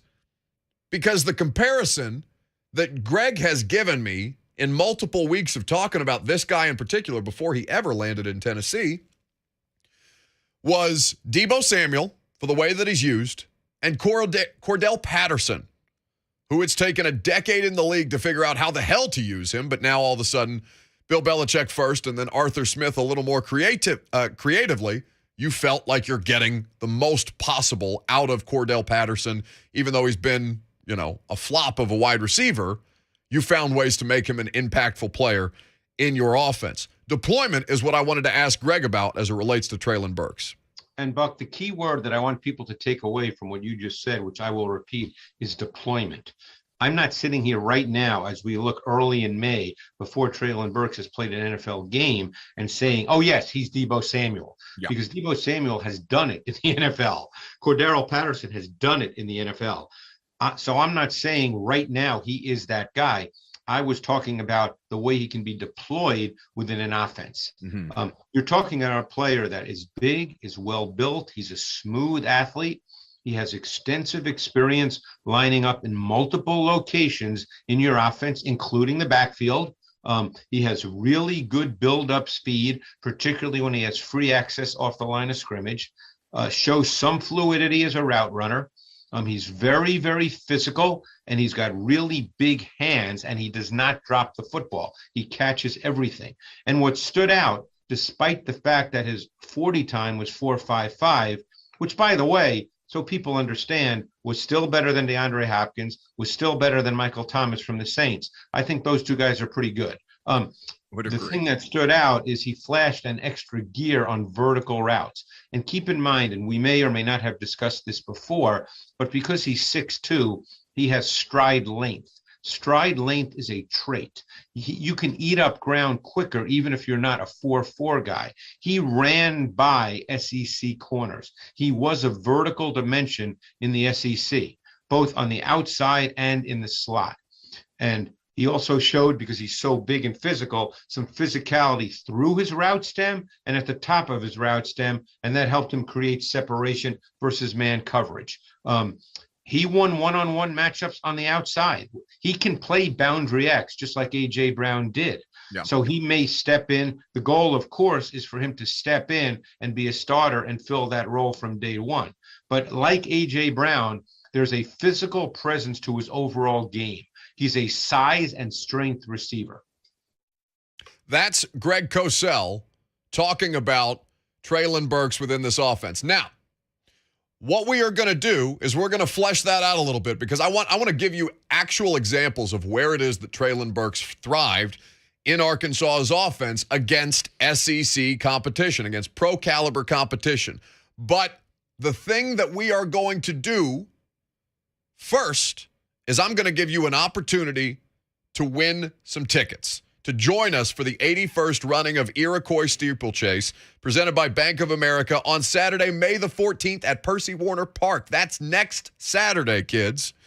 You can make tailgating a breeze by purchasing tickets to the all-new Champions Corner. This 21-plus space gives you sight lines on the outside rail, complimentary food and beverage throughout the course of the day. You don't have to worry about bringing everything to tailgate. You just have to worry about getting yourself there, and we will take care of the rest. Right now, we are going to give away a 4-pack of VIP tickets for you and 3 others to join us at Champions Corner. So get in on the phone lines right now, and I'm going to tell you what you're going to have to do to get these tickets coming up next.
The Buck Reising Show is powered by Spring Hill Heating and Cooling. Visit springhillac.com.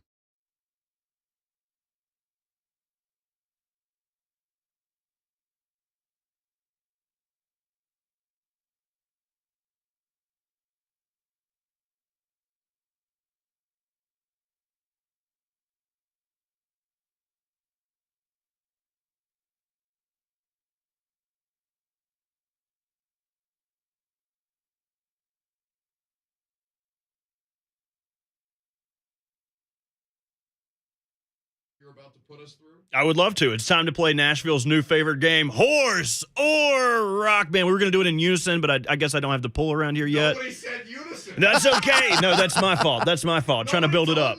The grandeur of this game. Wait. Pull up. Do it again. We're going to do it right. Okay. Do it again. You have music? Do it again. All right, it's time to play Horse or Rock Band. Oh, that was beautiful. How much better was that? That was beautiful. Okay. All right. I got 4 tickets.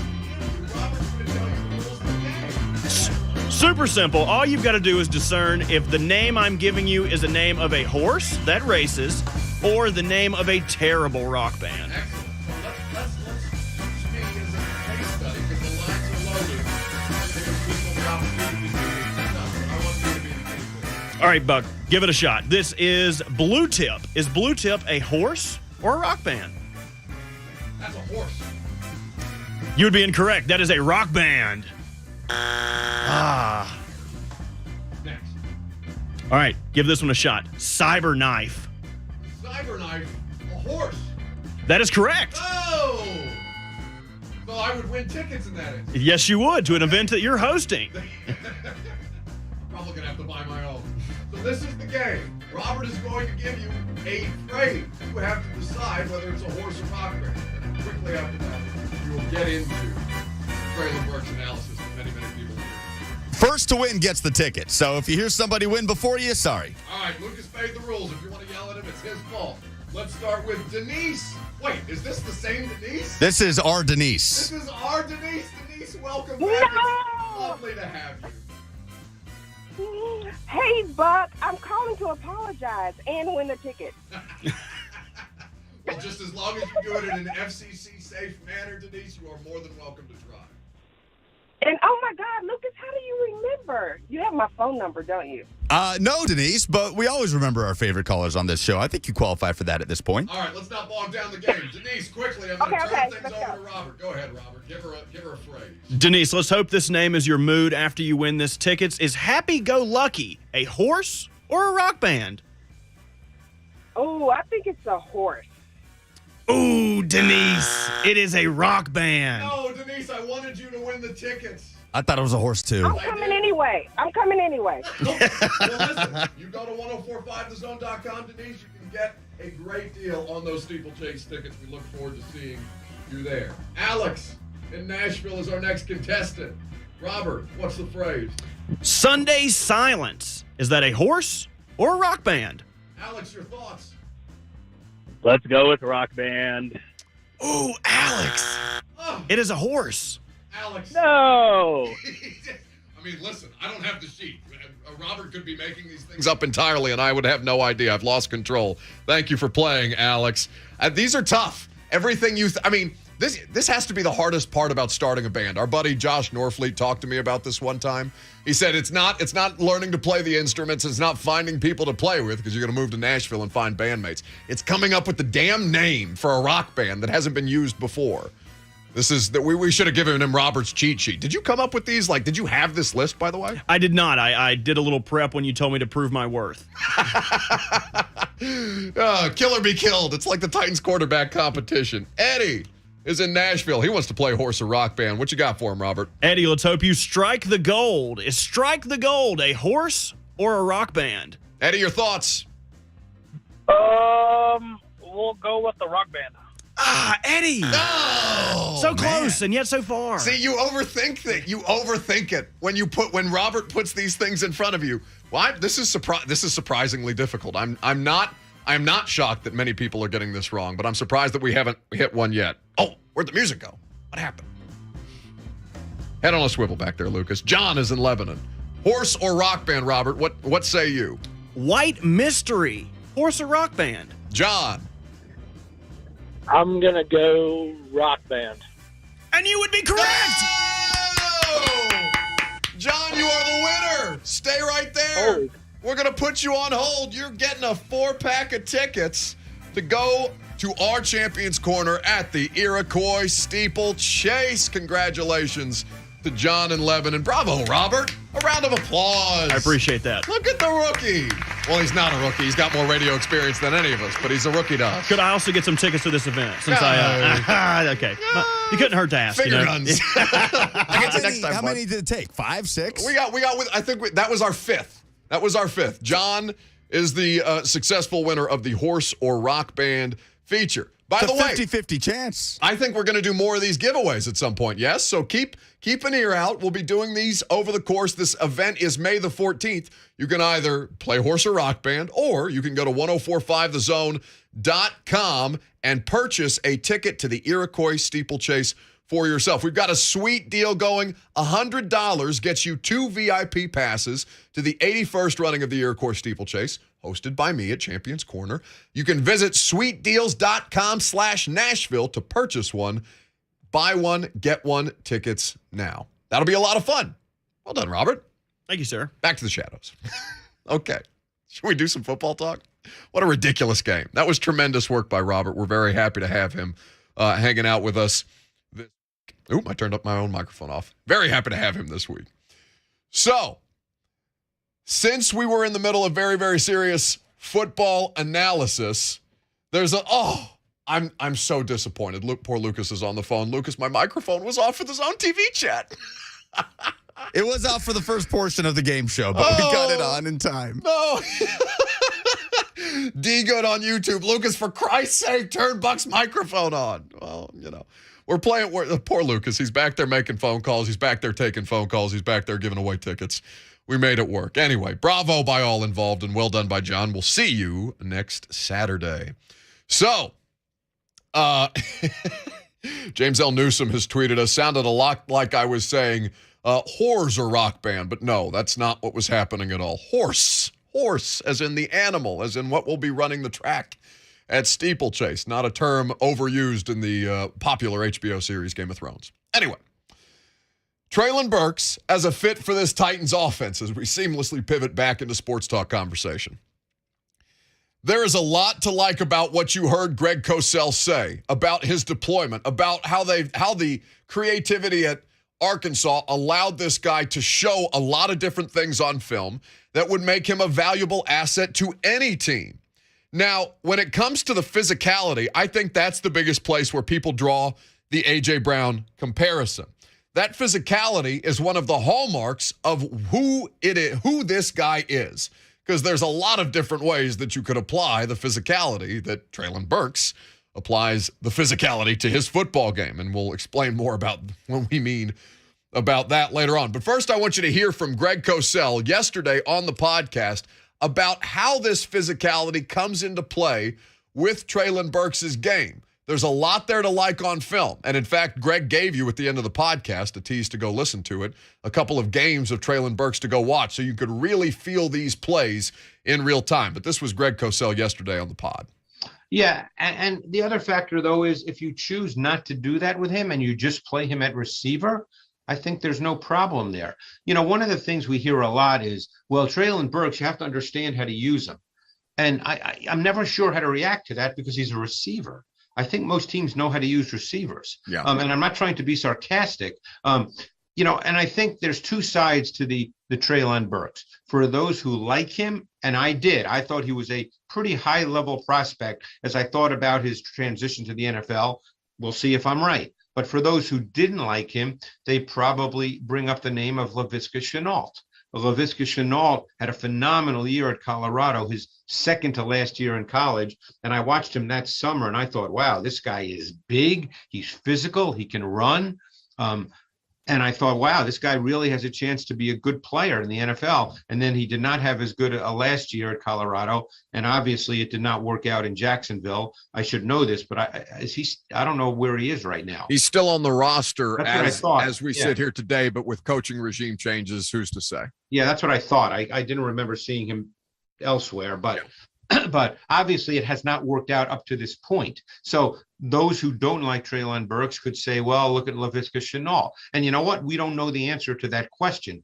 But I thought that watching Burks's tape, particularly playing in the best conference in the country and seeing him run by SEC corners, he mismatched them with his size and his stride length and his play speed. Play speed is different from 40 times speed. And he was terrific run after catch. He's a big physical human being. So, you know, to me, he's a really good prospect. Clearly, John Robinson and the personnel staff and the coaching staff in Tennessee thought so as well, or they wouldn't have made the trade to draft him.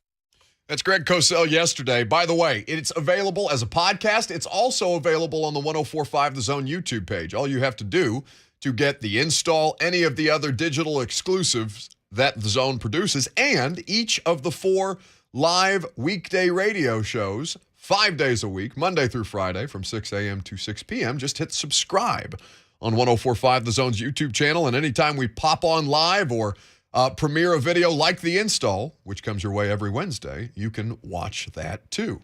Calvin Holland says, install was a good watch. Cosell looks like he'd teach you how to win blackjack in Vegas. I think if Greg applied his football acumen to more devious dalliances and got into counting cards, I think it'd be like Alan from The Hangover, where you physically see the numbers flying around Greg's head as he teaches you how to, count cards or something like that. But the physicality that Greg outlined there is the calling card, right? Obviously athletic, obviously gifted in a great many ways. His ability to make catches in big spots. You don't see this guy drop passes that are on target. You don't see this guy drop passes. Really, I mean, he's got a damn catch radius of damn near a two-car garage. He's a big, physical, and exciting addition to this offense. Again, it's not ever going to make up for those of you who are still mourning the loss nearly a week later. No, almost exactly a week later of A.J. Brown no longer being on this roster. Pour one out. But also get over it, because you have a new player who they're going to try and figure out how to do A.J. Brown-ish things with. That and the fact that this guy, his mindset, I think people will relate to. And while I think AJ's really going to do well in Philadelphia for a variety of reasons. AJ is from small town Mississippi, but clearly has larger aspirations. He's not the kind of good old boy that Treylon Burks' behavior indicates that he might be. It was funny. I saw his Instagram story last night. I was just scrolling after the primetime show, and it was a repost by our buddy Ernest, country music recording artist and songwriter and just all around extraordinary guy. So Ernest had reposted a Instagram story that Treylon Burks had tagged him and Morgan Wallen in. Now, if you know anything about country music here recently, you know that Ernest and Morgan Wallen together have an incredible, I think it's at the top of the country music charts, song Flower Shops. Treylon Burks is listening to Flower Shops. He tagged Morgan Wallen and Ernest on his Instagram story while he was fixing his car engine last night. Like that, it was, I don't know, something about that, the boar hunting, the small town Arkansas vibes. He just seems, I think he will be relatable to people here in a way that AJ may have started out as, but I don't think ultimately ended up as. And listen, rightfully so. AJ's big-time player. He wants to play in a big-time sports media market, and he's about to get everything that comes with the big-time expectations of a $100 million contract. And as you hear people around Treylon Burks discuss him and the passion that he brings to the game, for example, our buddy Mike Felder yesterday. Mike Felder made a revelation in the same way that it was very, very uncomfortable. Lucas, in fact, praised me for revealing how much I weigh at present time right now. 220 by training camp. Do we think it's possible? Probably not. We'll see. When's training camp? End of July. Can you do that? I don't know. Find out next. No. Treylon Burks and what he brings to this football team and what he brought to his role at Arkansas, in the same way it was an uncomfortable admission for me to tell you on the air how much I weigh. Mike Felder told us yesterday that Treylon Burks against Alabama literally brought him to tears. Here's why. Yeah, he is, to me, and these are lofty comps, but I go at the top because those are the players that people remember.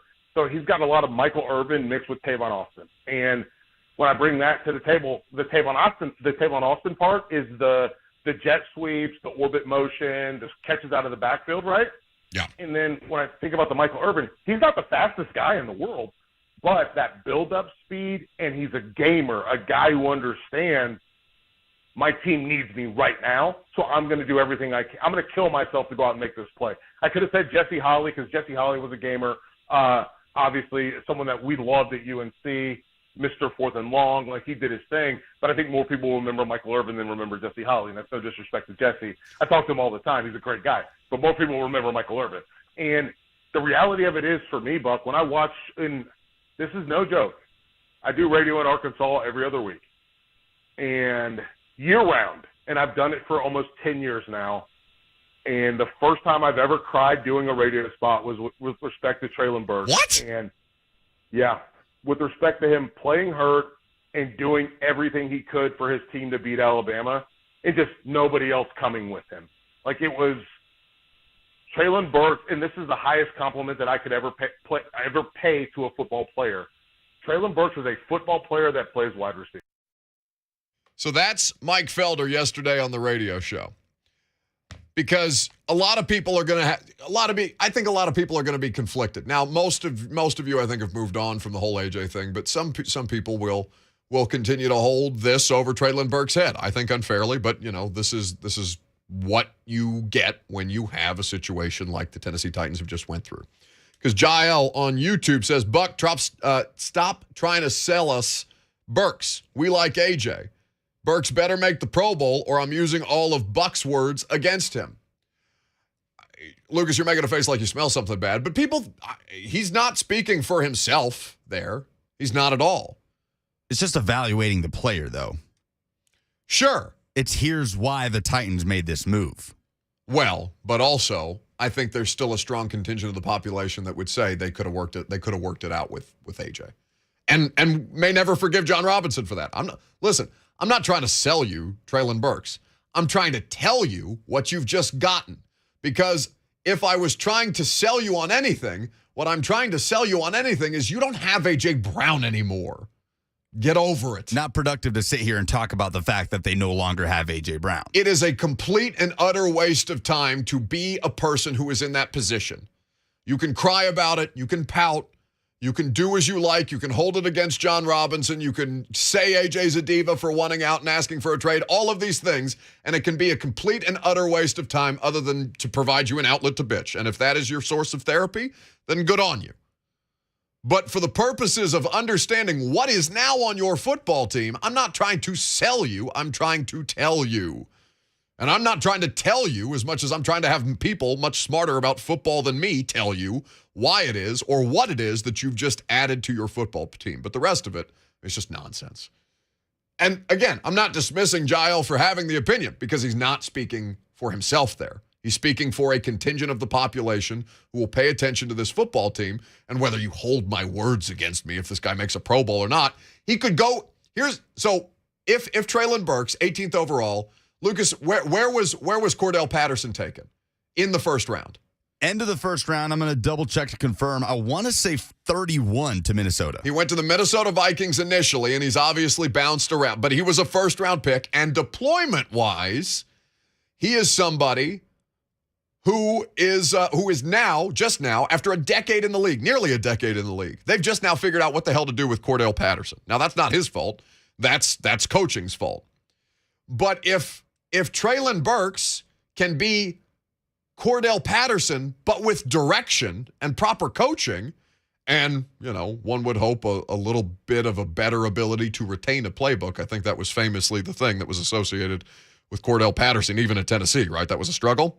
Yeah, under Derek Dooley, Cordell Patterson set a single-season record, I believe, for all-purpose yards that I think was broken by Velus Jones. So much of that in punt returns, kick returns, and just getting the football in his hands and reverses however they could. He had about 700-800 receiving yards that season. Right. So if you can get Cordell Patterson level production, now, modern-day Cordell Patterson, you can get that kind of production, but with a larger wide receiver element out of Treylon Burks right out the gate, rather than wait a decade for a coaching staff smart enough to figure it the hell out, then you would consider that at 18th, 11 picks ahead of where Cordell Patterson went in the first round. You would consider that a success. I think so. Because, again, the complaint being voiced in the Zone TV chat, Facebook, YouTube, Twitter, Twitch, no one knows what Burks will do in the NFL. Correct. AJ was a proven commodity. I don't care. I know. I've covered it. I've covered every game of A.J. Brown's career, every one of them. I was there when he got drafted. I was one of the first, not just by nature of my job, one of the first people to talk to him. I've interviewed A.J. Brown a ton. I've talked to A.J. Brown a ton. I've watched every snap of A.J.'s career many, many times over because it's my job to. I know that A.J.'s a proven commodity. He plays for the Eagles. Shut up about it. Polls are next.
Last call for phone calls. Jump in if you like. 615-737-1045. We'll wrap it up on a Thursday.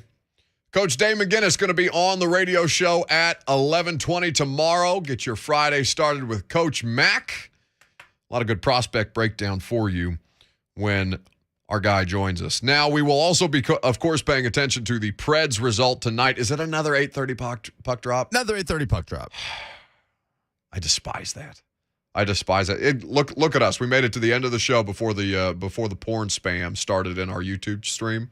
I think that's progress. Yesterday it was halfway through the show when they started peppering us about webcams, chat, best adult dating site, if you view with us on Zone TV. So now it's gone from a drug-selling marketplace to a place where you can get your smut. You want to do some polls? Do the polls. Well, no, hang on just a second. Wait. What do you mean? We can't do the polls Did you quite just yet. interrupt Borat? We can't do the polls quite yet. Why not? Because my people are in danger. This was brought to my attention yesterday by our friend Zach Lyons of Football and Other F Words. This CBS News article that I think only one man can come in and help with. The article is titled with a quote. The headline says, "The people of Rome are being held hostage by a wild boar." It goes on to say, go ahead. Just a boar. Singular boar. Not a singular boar. The article goes on to say the Italian capital is home to an estimated 5,000 to 6,000 wild boar. They live in the city's parks, but venture into populated areas at all hours of the day and night. They often move in large groups, searching for food, entering school and hospital grounds, perusing outdoor restaurants, and nonchalantly crossing busy streets and highways. Videos have captured them nipping at a shopper's grocery bags, attacking pet dogs, swimming in pools, and nursing their piglets on the asphalt streets. The article starts off with a woman who says she was attacked by a boar while out walking her dog. Marta Sant'Angelo survived a wild boar attack that is plaguing the city of Rome, and there is only one man who can help my people in Rome, and I believe he resides right here in Nashville, Tennessee. Who is it? So I say you had the first part right. Oh, okay. We hop out of the truck. We put our vests, the dog vests is on, so they won't get cut. And then we hop on the four-wheelers. We're riding out through there.